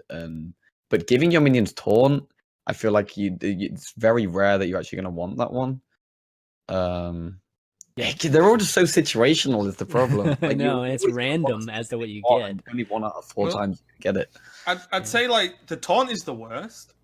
But the other 3 probably all at least decent in Dude Paladin. If you play in that deck. Which is I think the only place you play it. You don't play in a token deck. So I think like 1 out of 4 kind of suck in and sometimes might actually save you in like an aggro matchup. Sure. I think that's probably sees play if Dude Paladin sees play, but again, it's so difficult at the moment because we're just guessing at what an imaginary meta might look like. Yeah. So I sound like I'm really on the fence about these cards, but yeah, card's good if Dude Paladin's good. I'm sorry. Well, do you play this over like Rallying Blade though? Like let's just look at Rallying Blade in the current meta. It's in the same spot. I think in Dude Paladin you would 100%. Because it's a 1 damage, 2 damage over 2 turns difference. And this, like, giving your tokens Divine Shield and like half a Savage Robe or permanent, creating more dudes. That all those things are things you want to do with a token deck, right? So whereas Rallying Blade is like, hit for 3. Well, I mean, there's a lot of buffing going on too if you have the right minions, but for a lot of times it is. Yeah, I think it's a bit of a tough one to call, but we'll have to wait and see. Cool. Next one, we have a epic 4-mana spell, Call to Arms, which recruits 3 minions that cost 2 or less. So the game plan with this card is to play 2 Dirty Rats in your deck and Millhouse Mana Storm, and 4 mana pull 2/2/6 taunts and a 4/4. Yeah, exactly. That's what I was thinking too. This card, in general, I think this card is great for tempo. Like you can just pulling a bunch of stats for 4 mana, and there's even things like 1-drops that are pretty good, like Righteous Protector and that type of thing is even fine as well. So it seems great for tempo. I mean, you get this in a Kel'Thuzad deck, man. It could be really nice, right? If you can get them upgraded. What's weird for me is that Small Time Recruits is 3 mana and this is 4. What? Like, this is better? That has great synergy, right? Because the small time recruits, you get the 1-drops out your deck, so that when you play this, you get your 2-drops. Yeah. Oh, I'm not saying you would play them both. I'm just saying this for 1 more mana can hit 1 mana higher cost minions and plays them for you. It's like, what the did I not say power creep? When we were talking about Warlock, did I not say power creep was like very obvious in this expansion? This 4th mana must be incredible. He's done a good job, that 4th mana. Like, it's really doing the heavy lifting of the 4 mana brothers there. Yeah. A purple mana crystal. It doubles it essentially. No, I think this is really cool. I think this is good, and can see it being played like in aggro shaman, which I don't know how strong aggro shaman is going to be quite yet, but aggro paladin. Paladin. Yeah, I'm not sure how it's going to be, but this at least helps it. Aggro paladin always pops up, right? Yeah. But it's always like the second or third best aggro deck, though. So it never gets love. What I would say is, though, because of all these other effects, like, suddenly, I mean, I'm naming good scenarios, but this plus the Maul on 7 as like a board refill. But, like, Dude Paladin again, this is more like you can get stuff onto the board. Tarim's still around. There's the card I think you've already discussed, Level Up, which is give you Silverhand Recruits +2/+2. So there's a lot of stuff that helps out with just board, like, flood, basically. And this is, another card. Oh, hang on a minute. What? Molten Giant. This into 2 Molten Giants. Oh. Does it count? Oh. Well, Molten Giant, dude, it's hard to get Molten Giants that low. So you basically almost kill yourself. Yeah, exactly. Oh yeah. It's like, yes, I got it. Value. And your opponent plays Temporus, and they just don't realize what they've done. They've opened up your combo. Oh my god. Yeah. All right, so we got a fun card to end it all with. Yeah, Lynessa Sunsorrow, the Paladin legendary minion. 7 mana 1/1. Great stat line. Battle Cry, cast each spell you cast on your minions this game on this one. So all your Sprite Rich Deeds and your Blessing of Kings will be instantly cast on this minion as soon as you play it, if you've played them. Right. Seems pretty insane. Are there any other buffs besides those two that we would even consider? Well, you always have to consider that Kaleidosaur is in the game. No, I mean, serious, right? True. This is an extra Kaleidosaur to a certain extent, like with the amount of buffs you could play. But what I will say is this card, just with Spite Ridge, is a good card. Yeah. Like, if you just play Spite Ridge and this is the Spite Ridge for 1 more mana, except you already generate the minion. And in most decks you play Spite Ridge, you can probably play Blessing of Kings. So, at worst, it's normally a 7 mana 1/1, but you know what I mean? Like, at minimum, it's normally a Spite Ridged, which is great for 7 mana, because it's 1 mana cheaper than it is on an empty board anyway. Yeah. And at best, it ends up gaining Kings. So, I think this card is really good. I couldn't see myself not playing this card, because I can't see myself not playing Spite Ridged in Power. But would you give up Bolvar for this card? No, I'd say you go 5, 6, 7. This is perfect. Bolvar into Spite Ridge into Lynessa. The love is real. There you go. I mean, I've just solved Paladin right there. The ultimate curve. I actually really love that they printed this card, because there are quite a lot of Paladin buffs, and a lot of them don't actually see that much play. Not necessarily because they're terrible, but just because there's not really much reason to play them, and they don't have that many good synergies. Like, Adaptation's a pretty good card. Blessing of Might is really good in an aggressive deck. There's also the other 4 mana one, the Moonglade. Is it Moonglade? No, not Moonglade Portal. Yeah. Well, it is. No. It's Silverhand. The Silverhand Portal, or whatever it's called. Yeah, whatever that one is. But that's Silvermoon. Not a Silvermoon Portal. Yeah, it's not a terrible card. Does Level Up count? I guess. Give your Silverhand recruits +2/+2. It's a spell you have cast that hits your minions. I don't know. It says on your. I mean, this isn't a Silverhand recruit though, right? So it wouldn't. Well, no, but you cast it on minions. I mean, like, would this gain 2/2? Yeah, but the spell is +2/+2 to your Silverhand recruits. So to his point, it shouldn't buff this. Yeah, it shouldn't buff this. One thing that we probably have to work out or find out at some point, I don't know if it's been confirmed, is the order of spells cast on it the same as the order they were played in? Because is it whatever conviction? I bet it is. I bet the stack is like that. Like that. Yeah. Because if you make it like a 3/3, or if you cast Spite Ridge first, then make a friendly minion a 3/3 with conviction, then it reduces down. Okay. So there's also the one that doubles the 5 mana one that doubles your minion's attack, right? Yeah, there Yeah, you go. yeah. The blessed, Yeah, no, that's a blessed good point. champion. Yeah. But yeah, Okay. it's very good. Is my summary at least. Yeah, I think so too. I feel like we're probably going to see another. I feel like they're going to reveal another Paladin buff this expansion. So Oh God.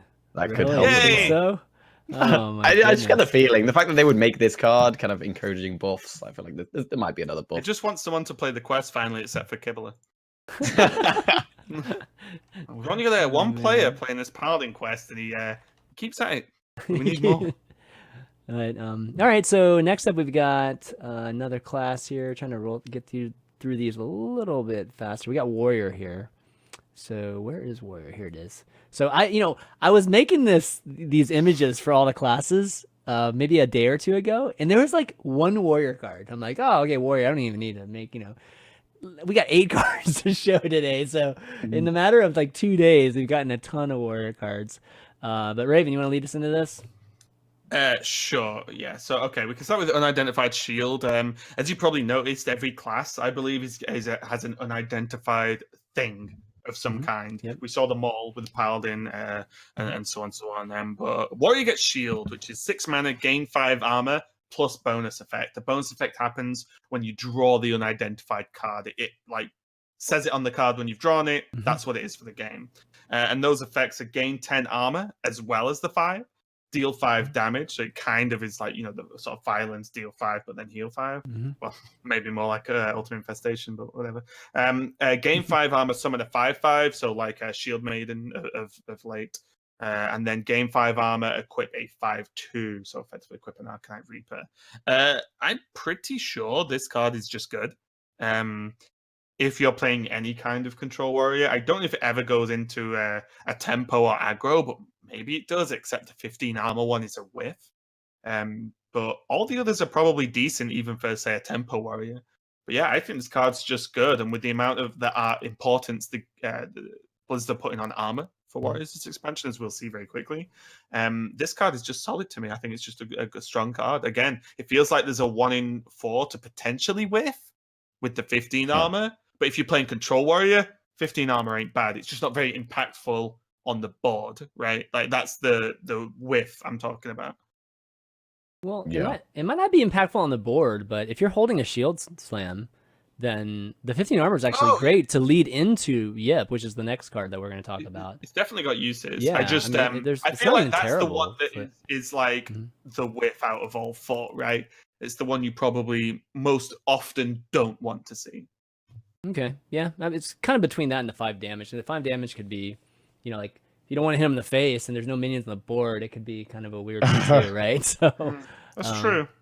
Yeah, what do you think, Jack? I quite like it. Could be good in like the kind of recruit type warrior, because you're going to want a lot of removal in the early game and the mid game, and then just playing a load of big minions. And so to have some kind of high value defensive card that can help you survive to do your recruity things and play your big minions, I think could be really good. So let's think about this too. The Rune Shield is half of an ultimate infestation, right? So even half of it, even this card is 6. It's not even half of that 10. Like, shouldn't have this been 5? Right? Well, I guess We're just gonna compare every card. Yeah. Oh, I guess we do get the 5 on top of it. We get the 5 on top of it. Okay. Yeah. All right, that makes sense. If it was 5, I think it would be too strong. I think I saw someone tweet today. One of the players was like, "Yeah, this is 1 mana more expensive than it should be." I'm like, I don't know. Like, I think overall this card is probably fine at 6. Well, if you compare it with like the weapon, look at the weapon. It's a 5. It's like a. It's 1 mana, gain 5 armor. Yeah. It's Well, wait. Gain a bonus. So you gain 10. You gain 5 armor plus you gain 5 armor and like say like a 5/2 weapon too, right? So it's I think even from that standpoint, it's like compare that to just the current weapon that's 5 mana, and then you get 10 mana on top of that for that last mana. That's crazy. So the value is definitely right. I think the 6 mana is what I'm trying to get at. Is the 6 mana seems to be correctly statted, but you know what? If this was just standalone, I don't think it would be. I think I would be much more disappointed with this card if I didn't see Yip, like next to it, or if it wouldn't announce. And all of the other cards actually. And Reckless Flurry too. Yeah, exactly. As I mentioned earlier, it feels like with this expansion, Blizzard are really pushing synergistic cards within the release itself. Yeah. I'm still waiting to see those from Hunter, but fingers crossed. But Geosculptor Yip is the legend. I'm just digs at Hunter. What is the synergy in Hunter? Do damage to face and gain beasts, more value? Beasts. I mean, what is it? Everything's Okay, beasts. I'll be surprised if the Spellstone isn't like, discover a beast, and to improve it you have to play beasts. Like Okay, anyway, all right. Geosculptor Yip is the warrior legendary 8 mana 4/8, and it is at the end of your turn, summon a random minion with a cost equal to your armor up to 10. It can, it'll only make a 10 mana at max. What? There's not a 12 mana card? Yeah. Okay. So already though, you can start to see that, the fact it's an end of your turn, you can feasibly play this in a control warrior. Say you've got 10 armor plus in a good scenario. You play this, you get a 4/8 and a 10 drop. Yeah. It's pretty good. If you play this in a 5 army, you get a 4/8 and a 5 drop. This card's pretty solid, I think, and gives these control warrior archetypes like a way to like push onto the board instead of being, I'll remove this, and then we'll just sit and play the fatigue game. This is actually a very impactful legendary. And I think just the key is the end of your turn, not at the start of your next turn. None of that crap. It's end of your turn. Boom, got him. I think this card's pretty sick. Yeah, I think this card's pretty bad. Wow. I think it's it's not just wacky enough, but it says random in it though. Just say random. Okay, I love it now. Yeah, it's got random in it. Great. But no, I think the reason I don't like it is because if you're against an aggressive deck, like they're going to be chunking down your armor all the time, and because it's 8 mana, you can't do this on the same turn as like a shield block. It's going to be hard to gain armor on the same turn as playing this, and so you're going to have to be relying on armor of stayed up, like from the previous turn. What about bring it on combo for 10? 10 yeah, I mean 10 that's armor? great. For Great if you want to do that. Yeah. You can, well, but I don't think it's. I can't see it happening much. I think you could set it up with the card we're going to talk about next, which is Reckless Flurry, which is you do armor up, you wipe the board, and then you have at least an armor base to potentially play Yip off of, right?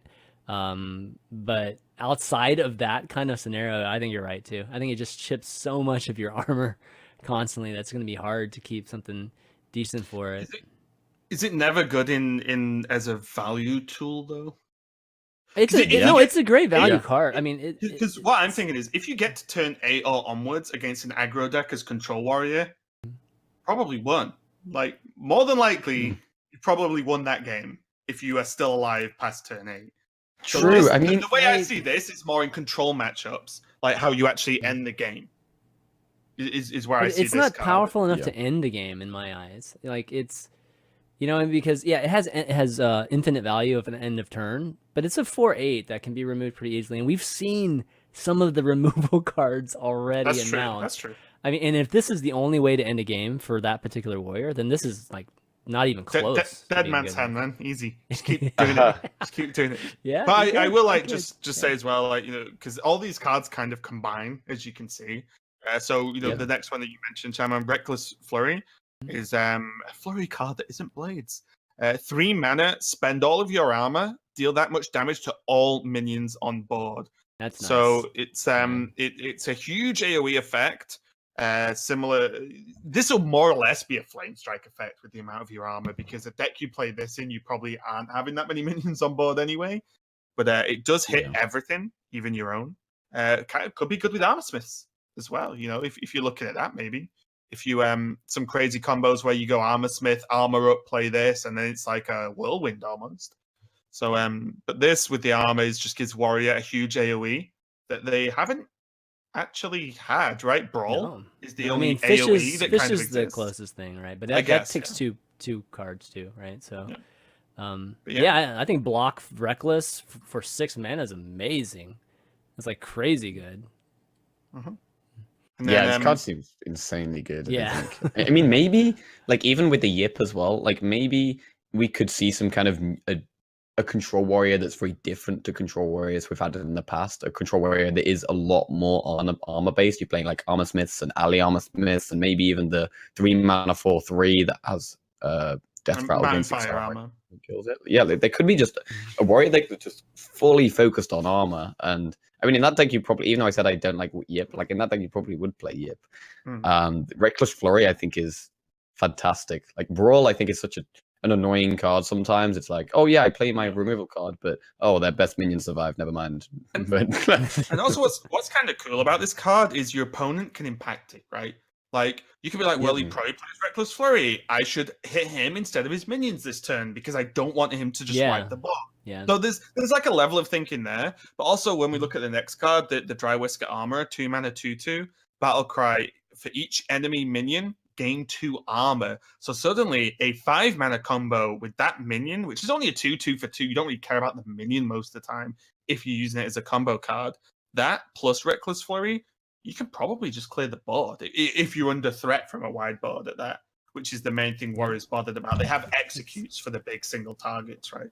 It's a really cool set of cards, actually. It's like the opposite Armorsmith, right? Like the armor, like Drywhisker. So I don't love that card though. Like any card where it's just like, oh, you get to heal for how many minions your opponent has, or you get to armor. It doesn't create 1/5 taunts for the amount of well, I would have loved that for Warrior. It would have made more sense for Warrior too. I'm waiting for an armored golem. Where we get to build, like some kind of giant based on how much armor you have. I'm predicting that's going to be the next card that they release somehow. I'm surprised it wasn't a Spellstone. You think so? Yeah, maybe. Because the Spellstones equip weapons. And I'm like, but you really want us to armor up. So, because then you could kind of build a massive golem, right? Yeah. If you keep equipping the armor. But yeah. Yeah, so I think all of these are really cool and great. It's just, I still feel Warrior doesn't have very much versatility in ending games. And if you look at the other classes, I just feel like they're so much ahead of Warrior in terms of that. Maybe the next expansion we'll start seeing, or maybe these last 2 cards will be something insanely awesome with involving armor. But yeah, well, there's 4 cards left, and bear in mind there is a Warrior legendary weapon unannounced. So maybe that's bringing the big guns. Will it be 0 though? I wonder if it's going to be a 0 attack weapon like everything else. No, I mean they're not all 0 attack weapons, right?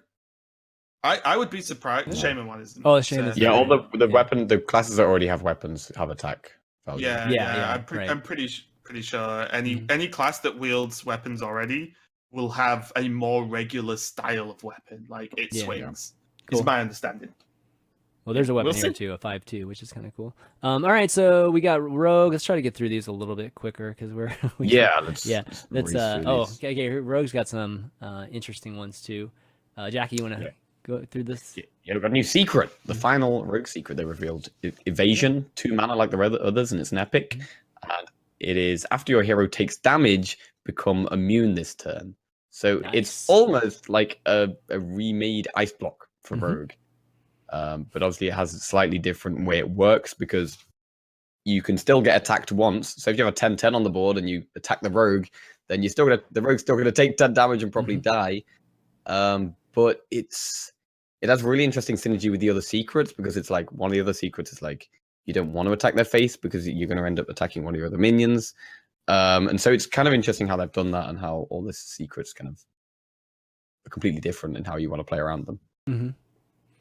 Yeah, I think it feels kind of like an ice block, somewhere between an ice block and one of the hunter secrets, just where attack face and then you get a minion type of thing. And I don't know if Rogue really needed this. Like, do we really need Rogue to have another turn to get like almost like a free turn or maybe a half turn on average to kill us with tempo? Because that's really powerful. I think the real question is like, can you have room to add this in like? Well, I'm wondering if this actually goes into an OTK deck or a Malygos Rogue. Okay. Because you have 2 evasions and Valera. That's almost 3 turns of invulnerability. Yeah. Almost. You know what I mean? Almost. Yeah, that's true. So you have 3 turns to keep drawing and set up Malygos, whatever. Prep-Avis, Sinister Strike. Whatever the hell the combo could or couldn't be. But like, yeah, I think it's good. Rogue's problem has been damage permanence. In the damage they take is normally they just die. That's what you count on. But now with evasion, as well as a few other things, they seem to have a lot of other more defensive tools now. which does go into the theme of Rogue being like tricky, hard to actually pin down and get hits on, but also scary in the game for me. Like when Rogue becomes more survivable, considering they're one of the like highest damage output classes in the game, it is like, Yeah. I'm worried. Yeah, I'm worried. Exactly. It's like I could have seen the secret been a hunter secret. Like it could have made sense there just to keep hunters alive a little bit longer. But anyways, the next one we got is Sonya. Yeah, Sonya Shadowdancer, 3-mana legendary 2/2. After a friendly minion dies, add a 1/1 copy of it to your hand, and it costs 1. Nice. So who knows? Maybe this could be another quest rogue. Quest rogue coming back, adding more stuff back to your hand. But yeah, there's loads of things you can do with this card. It seems really crazy. It's gonna be so hard to play against a rogue now. It's gonna be like a freaking puzzle, man. It's like, okay, you got secrets up, you got Sonya, you just like, like what do I kill? What do I hit him in the face? So it's gonna be. I mean, the other secrets too, right, are tricky. So, yeah, you can see it in a quest rogue. Can you see it in any other archetypes that would work really, really well? I mean, I think it's generally you want to have. It's going to be better in decks where you're playing a lot of minions because you can trade them all off and add them all back to your hand. It's almost kind of like a cult master type thing. Yeah. Maybe in some kind of Jade rogue. Even in Tempo rogue, this could be interesting. Like you got so many good. I'd play this in every single rogue deck. Yeah, I think so. It's an add-all, right? Rogue. So. Well, the thing is, look at I've been playing an elemental rogue with the Shadowcasters, and it's like it feels insane to create like a copy. And so you look at Valspine Slayer, which I believe is one of the most powerful cards in the game at the moment. But for cards like that, even Shaku, and then you play this and hit. There are tons of weird stuff Rogue can do with extra 1/1 copies. Bone Mares again, there's tons, and it's like I think this card is just going to be a Rogue staple, to be honest. Yeah. Can definitely see that. Yeah, right. I think I kind of agree. I mean, I don't think you probably wouldn't play it in like a more Miracle Rogue type deck. I don't think where you're 1-mana gadgets on. Yeah, but you're not playing many minions early on. It's like Well, you're not going to trade your Gadgetzan, right? So they're going to kill Sonya before they kill Gadgetzan. So yeah, I don't know if that's necessarily going to happen. But yeah, definitely a crazy card that's got lots of uses. And the final one we have is a 4-mana 4/4 epic called Fal'dorei Strider. And it has Battle Cry, summon 3 ambushes into your deck. When drawn, you summon a 4/4 spider. So you can play this card, and you could potentially just draw a 4/4 the next turn, and then draw it again and draw it again. Because I think the 4/4, it has draw a card as well, right? Yes. Yeah, it's the same one. It's the same, I think, Nerubian card, right? And any effects that do this, it's the same as the Mage 5-mana thing that puts the spells in your deck. Always draw a natural card as well. Spider. Okay. Yeah, I guess it is different, right? It's not the actual same card that you draw. It works the same way, except but it does work the same way. Yeah. So let's compare that card to this card, which was. Yes. And look at the difference, guys. I mean, again, that 1 extra mana seems to be amazing value. 4 mana? The 4th mana? That 4th mana. The coming of the 4th mana. I'm going to make some kind of religion based on it. Coming of the 4th mana. Oh my so gosh. Good, so good. Yeah, so this is like way better. Way better. So you can get a ton of tempo. I mean, the main thing about this card is like tempo. Like when you initially play this card, it's just a 4-mana 4/4. If you play this again, if you're playing against aggro, it's really bad. It's not doing that much. You're probably just gonna die. But in the mid game, as soon as you get 1 4/4 out of it, you've already got insane value from it. And you're also having a tempo of getting the 4/4 for 0 mana and being able to do the rest, whatever you like with the rest of your mana as well. So in some kind of Miracle Rogue, this could be really, really good. Yeah, I hope it's only good. I was talking with Sol about this the other day when it got announced, and the worry is that in Miracle Rogue, cool, the deck's built to draw cards, right. Like great, whatever. My fear is that in Tempo Rogue, you drop this on curve, then the next turn you create a 4/4. The turn after you create the 4/4. It's gonna happen, right? That you just triple draw or even double draw, and then you just win. Because guess what? Tempo Rogue, when it gets 3 4/4s. It's pretty good on curve. Yeah, it's pretty good. It scares me that this is just going to break Tempo Rogue in a powerful way. because this will just win games. You cannot beat it. Tempo Rogue's hard enough to keep up with as it is. If they play this, then yeah, 4 mana 4/4 isn't amazing. But when you back it up by the 3 drops and the 2 drops, it's the bone mares that you can land on it and stuff like that. Yeah, when you back it up, it's fine.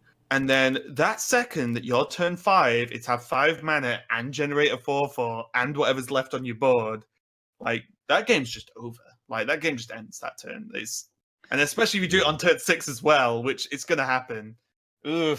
Yeah, it's gonna happen some unfun moments. I mean, one thing about Tempo Rogue is that Tempo Rogue has pretty much like no card draw, so it's going to be slightly less often that you get the 4/4s out than something like a Miracle Rogue where you get them often. But that's why it's going to be more frustrating. Right? Yeah, it will be. There are going to be games when your opponent just top decks these spiders for 2 turns, and you're like, oh, I guess I'll lose then.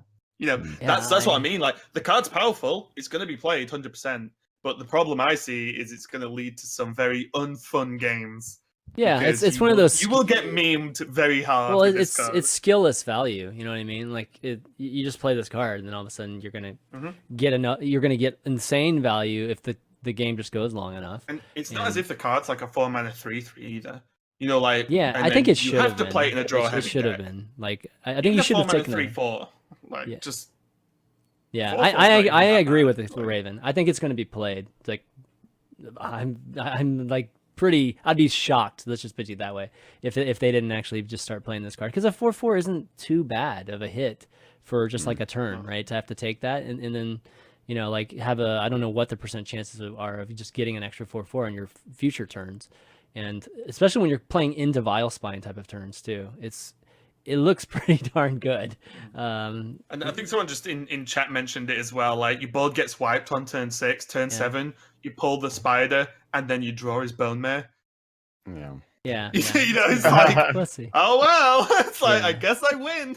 Unless it's Anduin, but you know what I mean. Yeah. So this is the kind of card I don't love this card. I mean, I think this card is super strong, but I just don't like what it's going to do potentially to the metagame. Especially rogues. Rogues, I just, I think people love playing rogue because of just how, kind of combo-y and decisions you can make and things like that. And this is like making it more just straight up Kirby Stone, like a feeling where you just, I just play this card and it's just super good all of a sudden. Yeah, and it's super high rolly as well. It's like you draw the 4/4 the turn after, you're probably going to win the game. If you don't draw them, it's kind of bad. So. And it's a shame because this in Miracle could be cool because you'd be like, wow, he drew 8 cards this turn with Gadget Zan, and then bang, bang, bang, there's 3 4/4s or something. You know, like that is, well, they've set that up and they've done it, right? So cool. But this is just curving. Is going to be, I hate it, but I'm crafting it in gold and putting it in my rogue deck. Well, everybody's going to be playing it because it's really good. So as much as I hate it, I'm probably still going to play it.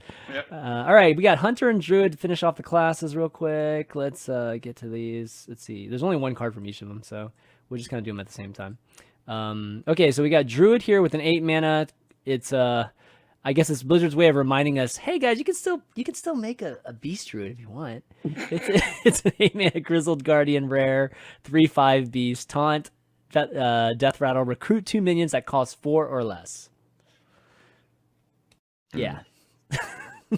So it's maybe if you could build a deck. I mean, you could probably build a deck where this is actually quite good value. I mean, it's probably easier to build something where you're going to get more than 8 value. But it's just so expensive, and I mean, you'd have to build a Beast Druid, which is just probably not great in the beginning either. I'm worried.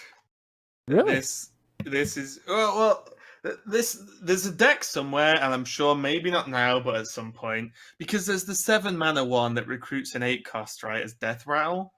Yeah. So I can see recruit chains happening somehow. Yeah, maybe they don't, and the cards aren't there. But the second you can like play a card that then pulls a card, that then pulls a card, that then pulls 2 cards. Oh, I see what you mean. Do you know what I mean? Like the recruit chaining, because like this Silver Vanguard recruits this somehow, and then this recruits 2 more, and you could just never kill stuff because it's just chain recruiting everywhere. If you like say Barnes into it, for example, in some kind of big druid, it's probably not, and it's too far fetched. But if they continue with this as a some kind of mechanic, or at least very powerful certain mana cost cards, then maybe it happens. I don't know, but it's something I don't actually like that much. The recruit mechanic. The recruit mechanic. Okay. Yeah. I'm not a kind of fan. Even in like a beast druid, there's not really many like 4 or less beasts you want to pull. Like there's the 3-mana 5/1 which you don't want to pull. There's the 3/3 which you can turn into a 3/5 taunt or a 5/3. But that's just going to be a 3/3 when you pull it. So I feel like if you are playing this card, you're probably going to want to be playing like Fandral or like you'll play Violet Teacher or something. 5. Yeah, Bitterhead's 5 actually. Yeah. Yeah, like I don't know what you actually want to pull with this. Yeah, there's nothing huge. Probably going to get 4-mana 7/7. Yeah. I don't love the card either, but I didn't actually kind of see that though, Raven, that we were pointing out. So that's even more of a knock to it. It's just weird, right? Like, yeah, weird. It's just another one of those things where it doesn't take much skill for you to actually end up with a ton of value, and that's never great for the game. The Hunter card here, 6 mana, 5/4 rare, Seeping Oozeling. Not your average ooze here that kills a weapon. It's Battlecry, gain the death rattle of a random minion in your deck. It's like if we didn't get the picture of playing Death Rattle Hunter, now is another card where it's just like, guys, play Death Rattle Hunter. Yeah. I mean, to me, it just seems like a bad high main. Yeah. Unless you get the 7 mana 3/3 that pulls an 8 cost. Then it suddenly becomes insane. And you can pull like even maybe 8 drops that are kind of beasts that are pretty good but not good enough to make a hunter deck ever, like the giant sandworm or the 7/7 charge, the charge devil saw. But really, I think it's kind of too situational. I don't think the card is so good. So what I see here is just big hunter. So what happens is you play these, play 2 of these, you play 2. Would you even play the Vanguards? Maybe you play Vanguards, which are the Death Rattle recruiting at 8 cost, the 3/3 you were talking about, Jackie. And then you play the 8 cost Hunter Legendary, and then you play high mains, and then you just play Barnes and watch it go, because it like weirdly all over again. Well, they cycle through each other though, right? Maybe even play the Devil Saws, the 8 mana 7/7s, because even if Oozeling gets Oozeling would either, you want to set it up so it either gets the Winter Wisp or the 3/3 buff, the Death Rattle. So then it'll pull the 8 costs or a beast, which will always be the Devil Saw for a charge. Right. Yeah. So you can kind of make it weird stuff to build so that it just like almost repeats and can get it done that way. So maybe I don't see until you draw those things in your hand in the beginning. You're just kind of screwed. Right? Then you deserve it for playing that deck, so it's fine. But I don't see it being played in like a normal Death Rattle Hunter, because high main goes in that slot. Yeah, it's too expensive. It would have been nice if it was a 5. Like, just you could have made a card like this and make it 5. I mean, it wouldn't be the greatest card either, but it would make more sense in a hunter if it wasn't at the 6th spot, right?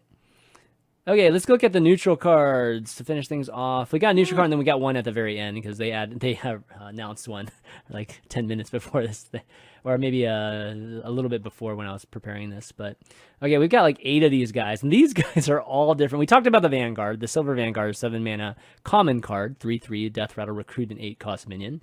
I think we've kind of talked about examples of that enough already. But we've got Lone Champion here, 3 mana, 2/4 Battlecry. If you control no other minions, gain Taunt and Divine Shield. Okay, so obviously something you want to play when maybe your opponent's got bored and that's the only thing you can play. What class do you think I'll be good in, guys? Anything? Yeah, I think it's a super class specific one, because it's like in, for example, Paladin, there's so many defensive things in that slot. There's a new 2/4, there's Burn Bristle, there's Stonehill Defender. Yeah. Maybe something like a Control Warlock, something like that. You don't have that much stuff in the 3 mana slot. Isn't Dark Reaper just always better? Yeah, that's the question, right? Yeah. Well, I think the idea of this card is to create redundancy, right? So you can have Dark Reapers and these in your deck if you really want a defensive sort of card on that turn. So you can have 4 3-mana taunts instead of 2.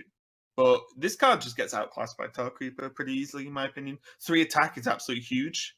5 health is absolutely huge. Yeah. And the Divine Shield often doesn't matter. And guess what? Dark Reaper doesn't have a requirement to be good. Like, it's just good every turn. Yeah, it is. And it's supposed to be almost like an average of the Dark Reaper offense-defense scenario. And like you said, there's no situational aspect to the Dark Reaper. Hoarding Dragon, 4 mana, 5/6 dragon, and Death Rattle. give your opponent 2 coins, and this is a common card. So kind of got the Hungry Dragon body, and then it's got obviously another aspect to it. But there's no knock to this. Well, the knock to this one is like when it dies, it gives your opponent 2 coins. So obviously certain classes that can utilize spells and or just maybe draw from coins and things like that's good. Or maybe even just giving your opponent an old Innervate. That's kind of bad too, right? What do you think of this? Yeah, Dragon I think deck? it's. I feel like it's too much of a downside. Like if this dies, then suddenly your opponent's a really nice spot to just have. It's really flexible as well. They can have a really strong turn now, or they could hold on to them for a turn or two, and then have a really strong turn in a couple of turns. So, and also there's not really that much aggressive dragon thing. There aren't many aggressive dragon things going on. So, right. I don't think it's that great.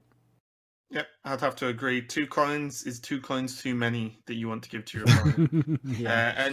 And relying on a like single minion not being killed off is relying on you being very ahead a lot of the game, and then hoping the 2 coins don't end up mattering that much. Right. That's you living in a world where you always win your Hearthstone games, which I don't think exists for almost anyone at this point. So I think the 2 coins is just too much. Yeah. Okay, next up we've got an elemental. That's a 5 mana 4/4 Arcane Tyrant epic. Costs 0 if you've cast a spell that costs 5 or more this turn. So yet another type of minion that can be played for no mana. We've seen Happy Ghoul, of course, and things from below at times. But this one seems to work well with mage or maybe something like that, right? Where that's going to have a good number of spells that are more than 4. Druid. As well. Druid too? Yeah. You can nourish and play this. True, yeah. You can do the plague, gain the max plague, then play this. Yeah, you can ultimate infestation and then play this if you Druid. You got 5 cards. Would you really want a 4/4? And play a 4/4. Is this Druid? Is this Druid level though? I feel like just a 4/4 on the board is like I think it's the Kun aspect, right? For ultimate infestation. You get a free 4/4 on top of everything you're doing. Okay. And you are very likely to draw one, right? If you haven't drawn one already. So at almost all points in any given Druid game, apart from turns 1 to 3, you have 5 mana. You have a lot of 5 mana plus spells. And a lot of those draw cards if you want them to. So it's a free 4/4 a lot of the time in Druid. Is that enough to make it playable in Druid? Not sure, but I think it's most playable in the Druid deck. Really? Yeah. Okay. I think it's super like tempo orientated. So I don't think you're gonna want to play this in like a control deck. So something like maybe a tempo elemental mage. Like it's amazing with like Firelands Portal. Right. So I think mage is probably the most likely place we'll see this card. It almost even looks like a mage card. Like they just have to put a blue border around it. It's like, okay, you're done. The problem for mages though, if you're playing a tempo deck, what 5 mana plus spells are you playing apart from Firelands? That's a good point. Like if you're relying on this being played because you play Firelands, it's like Ultimate Infestation sounds a lot more realistic. You're playing the new, 5 manas, like random in spell Tempo thing. Mage. You're playing the 2 mana. Y'all's great in Tempo Mage. What are you talking about, so Raven? You can get 3 more Firelands Portals after you play the Spellstone. Spend too much time with Jackie Chan, man. Yeah. 6 mana, Spiteful Summoner, 4/4 epic card. Battlecry, reveal a spell from your deck. Summon a random minion with the same cost. Sounds like in the same kind of realm as the Arcane Tyrant. You play the same. The only spell you play in your deck is Firelands Portal, and then you just throw these 2 cards in. It's done. Done. Pyroblast, mate. Pyroblast. Pyroblast. Oh my god, yeah. Get real value from it. In all seriousness, it's a cool card. Is this ever good in Big Druid? You just love infestation with all these cards. Outside of it could be. I give you that. It could Jade Blossom, which is going soon anyway. It reveals a spell from your deck. You're always mulliganing for Wild Growth and Jade Blossom anyway. All the rest of your spells are like 4 mana plus, right? So for 6 mana, you get a 4/4, and at worst a 4-drop, at best a 10-drop, and then 5 drops and 6 drops in between. Yeah, like it's kind of like a cheaper. It could be a solid card. It's like a cheaper Medivh, basically, right? Like a. Yeah, I do actually think this card's really good. Like even if you get like a 2 or a 3 drop, like you're still not getting terrible stats. Like it's not going to be that much difference to Faceless Summoner, for example. Yeah. When the worst case you have the is chance to high roll really hard. Yeah. Yeah, I don't know if it's good enough to find a slot in the problem as well with this expansion is it's an expansion. It's probably why the power creep exists, in that it's the most cards that it's ever going to be involved with, right? Because rotation's next expansion. Yep. So this is the most choice we're going to have when this expansion hits. So it's got the most cards to compete against. That's all. Yeah. I like this card though. I mean, because it does have a lot to do with deck building too. Like, you can up the percentages of and the value of this card depending on how you build a deck. So it's just really cool. Okay, next card is 6 mana, 4/10. What is this? Hungry Etten, I believe is how you pronounce it. Rare and taunt battlecry summon a random 2-cost minion for your opponent. So your opponent obviously gets something because you get like a 4/10 taunt. Is this why there's no recruit a 6-cost minion? Yeah. Is this good in is this good in Priest, having like a 10 health type of minion on the board? Against Priest? Oh no, as Priest with Divine and I'm playing this against Priest. I'm gonna of course I played against Priest, but I'm just saying like as a finishing type of thing. It's hard to remove a 4/10. Yeah, I mean, probably on average a 2-cost is probably going to be about a 2/2, something like that. So say this is probably on average about a 6 mana 4/8 taunt. It's pretty good. It's better than Sunwalker. Yeah, definitely better than Sunwalker. Yeah. Say it though. That's the best. Yeah. That's very low chance of that. I mean, but there's also Patient Assassin. That's true. Okay, that's a good point. Gastropod. Yeah. There's actually a few bad things you can get from this. Yeah, I wonder what the actual percentage is. I'm sure somebody's going to do the math on that. Yeah, but we'll do the math. Cast the math. Math, yeah, bad. we actually do cast. No, we actually do cast math on stuff like that. Outcomes of like glyphs and stuff. Okay, all right, cool. I've not done it for this, but we'll get there. Yeah. Let's see. We obviously talked about Silver Vanguard already. We got an 8 mana 5/5 King Togwaggle legendary card. Battlecry swap decks with your opponent. Give them a random ransom spell to swap back. So this card is ridiculous. It's like, I mean, it's really ridiculous. It's really fun sounding. I'm wondering if there's some crazy way to, where you get multiple ransoms and, that sort of scenario where like you're able to really manipulate the decks even more than originally intended type of thing. Can we get more than, so give your opponent a ransom spell when you swap decks, so they can switch back whenever they want, right? Well, the spell is 5 mana. Oh, the spell's 5 mana. Oh, that's a lot. It's to make your opponent pay 5 mana for their deck back. Yeah, and then you get to look at. What's cool is you get to look at each other's decks, which is. Oh no, you don't get to look at them. You just swap for a second. You just swap for a second. That's it. Okay. But you swap for the game. Yeah, you swap for the game. Okay, I was thinking the hand too for some reason. Okay, but it's just deck. All right.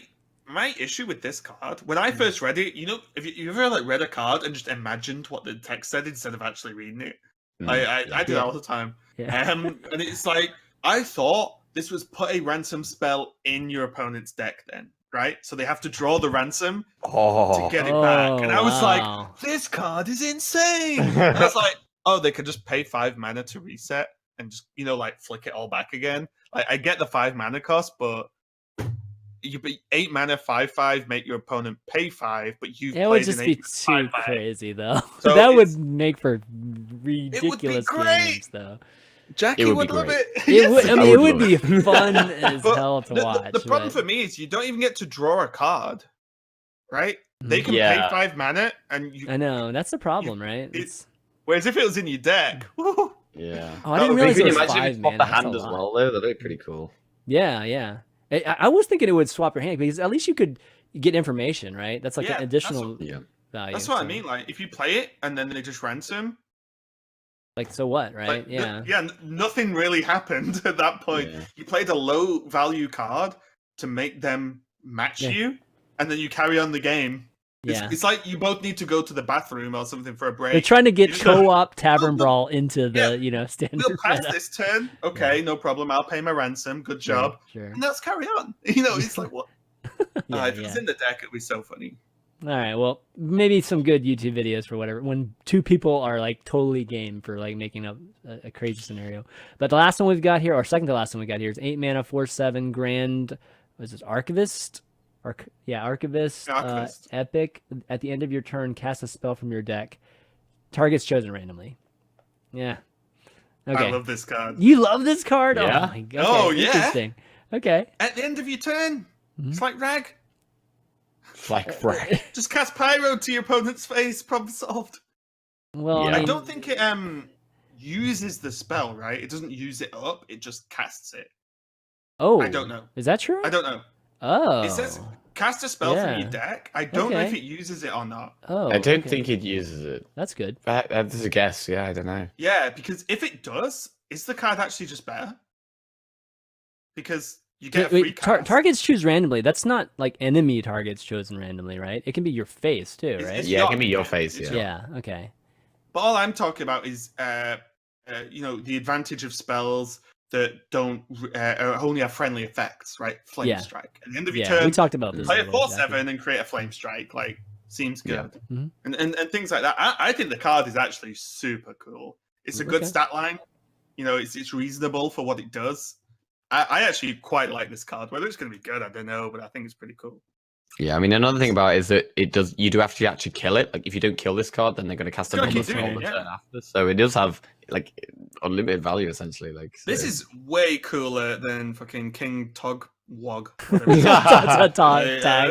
waggle. Woggle. Yeah. Yeah. I mean, one thing you can do with the King Togwoggle is you can play the what's the warrior spell, the 2-mana one that changes your deck into 1-mana discover cards. Oh yeah. And Oh then my god. Journey is it Journey, Journey to to Agora? Agoro? Is that what it's called? Is it Journey to something Agoro? like But that? yeah. But then they swap it back, right? Yeah, but then they swap it back and then they don't have that deck anymore. They just have all these 1-mana discover spells, so it destroys whatever Yeah. strike. Oh, so you Yeah, play on yeah, your yeah, turn, yeah. right? Sorry, yeah. that would be funny. But then the problem is they just don't swap it back and be like, lol. I know. That's Sorry, true. Oh, that would be so Idiot. brutal. Oh, no, That's I a don't have to YouTube video play- waiting to Yeah, I happen. don't have to play this Oh, 5-mana that's so tempo true. loss card. I can just win. Like, oh so my true. god. That's See, the so card's true. dumb. Yep. That's good. That's good. God. No, anyways, Grand Archivist at the end of turn. I wonder if like Drakari Enchanter will actually be played at all. Oh. All of these cards are 8 mana. Like the ones that are really good on purpose because Enchanter is actually 3. But it's kind of funny because we did this on Baited Underrated and Debated because it's like, you know what? If there's more end of turn cards, this would be awesome. And there's been like a good number of them this expansion already. Mhm. It's really cool. Yeah. All right, last card. I don't know how exciting this one is compared to the others, but it's 5 mana, 1/1. Furbolg. Furbolg. Okay, it's just Furbolg. Okay, Furbolg Moss Binder. Battlecry, transform a friendly minion into a 6/6 elemental. All right. So, if you do it on a totem or do it on a dude or something like that, it's pretty good. Also, the main power of this card is just whether Evolve Shaman's played. Yeah, Because I imagine I'm not 100%. Someone correct me if I'm wrong. that'd be great. I imagine the elemental is a 6-mana 6/6, just as a guess. This is a 5-mana 1/1. But if you late game, if you have this and Unstable Evolution, okay, like you either happy with a 6/6, you make this a 6-drop as well. Yeah. You keep going. It's only 5 mana, or you can just do this plus Evolve on turn 6. Yeah. Like that's a 6-drop and a potential 7-drop. Like I don't know. I think the card's actually fine in Evolve Shaman. Yeah, I think it's pretty cool. If Evolve Shaman's even played, though, right? Again, that's just the key Yeah, question. I mean, another way you can use it is you can use it on minions that have a bad death rattle. So there's the 4-mana 2/2 that summons a 5/5, but then when the 2/2 dies, it gives a 5/5 to your opponent. You can just use this on that, and then suddenly your opponent doesn't get a 5/5 anymore, and you get a really good tempo swing. Yeah, that's a good point too. Yeah, okay. But yeah, this card seems to be cooler than I originally when I looked at. I literally looked at it for like 10 seconds today before putting it in here. But good stuff. Also as well, it dilutes Evolve because it's a 5-mana 1/1. Oh So yeah, if so you- it makes if sense. you- Yeah, yeah. if you're doing the mass evolution, it's like that goblin dude again. You know what I mean? Like the 6 Right. mana 1/1. Right. So it's just something to realize that a lot of these cards actually debuffs to bad. Worse outcomes for certain things as well. Yeah, but now you have unstable. You can just like do it again. It's like, oh, I rolled bad. Okay. Well, that's it, right? Like, yeah. I think the thing with the unstable evolution, it's going to be, although people are like, oh, it's evolved, so it's just random. Decision making is going to be very important. When are you happy with a minion? You know, like, could this 6 drop and you got a good 5 drop, but you go for the 6 drop that could be Cairn? Like, that's going to be very interesting to watch in terms of how far players push that spell. It's going to be great. But yeah. All right, guys. Well, we got through all the cards. Holy smokes. That was amazing. That was good. I think we had a great discussion with them all. But I want to spend a real quick moment I was meaning to do it in between the cards, but I totally forgot about it. But I want to make sure we get in our plugs of the Patreons, who are the ones that support the show. If you want to help out with the show, go to patreon.com/valuetown. Help us keep doing this show. And I want to give some love out to our legendary producers, Mike T, Rami S, and then some others, David H, Davin P, William C, Gary D, Zihong C, Stuart P, Jason B, Old Man Riv, Zach P, and Johnson C. Thanks so much, guys. And again, like, you guys are the reason why we're able to do this each week. And, our backbone to this. We're going to be doing some giveaways a little bit later this month too, just the holiday season. So, make sure you're able to participate in that. It's going to be a lot of fun. We're going to try to at least get some like gift cards and things like that, so you guys can buy packs and all that good stuff. Since we're running over, maybe just jump straight to Q&A this week. And then we'll, if we have deck of the week, I'll definitely post it on the Patreon site. So if you can check that out, but, let's see, Q&A, Ahmed N has one. What card impressed the most from Frozen Throne? I think Prince 2 impressed, as people thought Hearthstone can't be played without a 2-drop, and he is played by many classes. So I guess overall, just which card impressed you the most from Frozen Throne? Ultimate Infestation. Yeah. Yeah, that was a good one. No, that was... I would say Bone Mare. That card is actually just shaped quite dramatically how people play the game. Yeah. Because it's impressed me as well, because it's good design in there. They gave players a common card that is frankly insane in power level. So it's like, just put Bone Mares in every deck, right? Because you'll be okay as a newer player.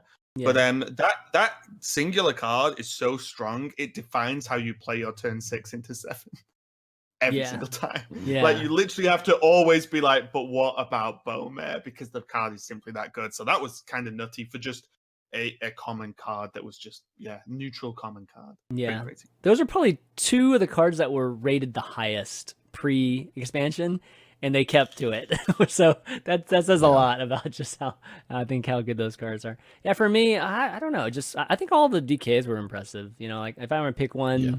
Gul'dan. I think Gul'dan was really, really designed well and has made an impact on the meta too. So I think that was a little bit. It surprised me a little bit more too. Like, I don't think I had it at quite as high. Like, it wasn't at the bottom for sure, but I didn't have it quite as high. So in the end, it was good. I think as well, just a small note, that Blizzard making the DKs as playable as they are, actually impressed me quite a lot. Yeah, especially after Quest. Not easy. I was like, DKs are so cool in the lore. Like, DKs are amazing. I was like, oh god, there's going to be like one that gets played. And then it's actually we have. Well, it's definitely more than one. Yeah. So we've actually had a lot that got played, and some might still see plenty of play in the future that you don't see as much, like Uther, for example, but. I think them just making it work was very impressive for that expansion. I was surprised. Agreed. I agree with that. It'd be interesting to see if the weapons do the same. Yeah, weapons or the spellstones, right? It's like weapons, spellstones, and I think that's it, right? Those 2 are the things that are across all classes. Well, one thing with this expansion, I have to say, like, now that Quest and DKs, were like the previous ones, and they had this very, very integrated theme. And this one felt more like one of the previous, just expansions in the past, where you just release cards, right? I was to begin this kind of reveal season. I was a little bit disappointed. I was expecting myself to be a little bit disappointed, given that they weren't going to have such an integrated new thing like the DKs and the heroes and the quests. But so far, it's been amazing. So as a more standard type of expansion, they've done a really great job coming out with very interesting cards. Yeah, I actually think it's okay too, because if the trade-off for not having a big flashy thing like quests and DKs is just a lot of cool cards as opposed to is a 3-mana 3/4 that is you know, just like so many cards add like mini mechanics, I'd call them, not huge, but like just mini extra mechanics. Even that cool Karibo thing, the 1/1 that when it attacks puts a version of it in your hand, like. That's actually super interesting mechanic. Yeah, it might not be amazing, but stuff like that actually is really cool, I think. Instead of going crazy all the time, just put a lot of good, solid, like, interesting cards in the game. You mean giving your opponent 2 turns and then you have 2 turns? Well, that's honestly, crazy, man. It's things I generally thought they would never do. Yeah. I honestly, like, some of the stuff they're doing at the moment, it only excites me for future expansions as well, because it's like, if you're crazy now, and you weren't this crazy before, right? What are you going to be like in a year? Like, oh my god, okay. Deck building at the start of the expansion is going to be so crazy. Like the start of the expansion is always amazing for like seeing different things and trying stuff out. But there's, I feel like this one's going to be even more insane. I mean, we just talked about like 7 or 38 cards, and all of like I would say about 30 of those cards were. Like, oh my god, I mean, I could do crazy things with this card, you know? So, yeah, it's going to be, I think the period's going to last a lot longer. And then the next one, we go into the reset. So this is going to be, I think, a good 6 months of Hearthstone, which is setting up to be a really good time. Do you guys think that the last expansion of the year, they feel like they can take more risks with because it's going to be in standard for the least amount of time? Yeah. I mean, at least if trend kind of shows it, which this time, last time too, right? They tried the most crazy things, or at least they had the Dragonid operative and, you know, things that were super powerful in it. So, yeah, I would agree with that. Yeah, I think it's fair as well that this expansion can potentially buff things that exist now to crazy levels, because those things are going to be in there for the least amount of time. It's like the kind of the opposite, but in the same way agrees with what you've said. In that, like Raza Priest, right? What if Raza Priest is like 1,000,000,000% better than it is now? Well, it's only that much better for 3-4 months, right? So it's not the complete end of the world because the previous cards are going away. Well, then you're going to get a very distinct meta change once the reset has. So there might be something about that too. Yeah, maybe they plan for that too. I don't know. Anyway, whatever it is, it's setting up to be a very good 2018 for Hearthstone. Yeah. At least the first half of it. But all right, well, why don't we wrap up? It's been a full show. It's been awesome. Hopefully everybody listening and watching have really enjoyed it. Raven, it's always a blast having you on as usual. Wish Valley would have been here too, but you know, having you here to replace just the lovely Ali Straza, it was I think a consolation prize. I don't know whether that's a compliment or not. What I felt started off up here, swiftly took a bit of a down. And I hang out with Sol, so I'm used to taking shit. It's always a pleasure, ChanMan. You know this. Yeah, and thanks for doing it too, because I know you're taking off for DreamHack tomorrow. But you got any shout outs you want to do? No, just the usual to just G2, everyone who helps and is nice to me when I cast. I'll be casting again this weekend at DreamHack Winter. It's one of the last events of the year, actually. Your last open events of the year, should I say. So definitely make sure you check it out. It's going to be awesome. I've got plenty of cool stuff going on. And yeah, just the usual. You can find me at RavenHS on Twitch. And then everything else is RavenCast, because I did that branding thing where you try and make everything look the same. Well, now you have to be a caster. Like, you can't be a player. You should have been like Raven Play. Was I ever a player, Jim? Raven Playcast. Raven Cats also plays and does things. And streams. But yeah, that's it. I'm going to be flying at DreamHack tomorrow, so I'm going to be kind of out of it. But after that, make sure you watch DreamHack. It's going to be cool. Awesome. Jackie? Yeah, shout out to my team Faded Armor for the constant support. Shout out to you guys for a great show and lots of different ideas on all the cards. Always good to chat when there's new cards out. Thank you to everyone watching. You can catch me on my Twitch channel, streaming memes most days. And Twitch/Jackie Chan. And yeah, that's about it. All right. Round things out. Just thanking everybody for watching and you guys for doing the show. This was always this is a lot of fun, and I don't know if we're gonna have that many cards next week. Do we still have like? Are we through half of it already? We are, right? I think we're about about 70 cards. I think we're about halfway. Yeah. Oh my god. Okay, so next week might be pretty crazy too. Yeah, looking forward to some of these Hunter cards. Yeah, the Hunter. I hope so. Help, man. Yeah, Hunter needs a lot of help. But you can find the show, guys, on the audio channels too, iTunes and Google Play and SoundCloud.com/ChanManV. If you enjoy it, leave us a 5-star review. It's always nice in terms of people trying to find Hearthstone podcasts to listen to. And you can follow the show at ValueTownGG. But I think that's going to be it. Oh, you can find the VODs also on YouTube.com/ChanManV, as always. But that's going to be it this week. For Raven, Jackie Chan, and myself, ChanManV. We'll see you next week. Catch you later, guys.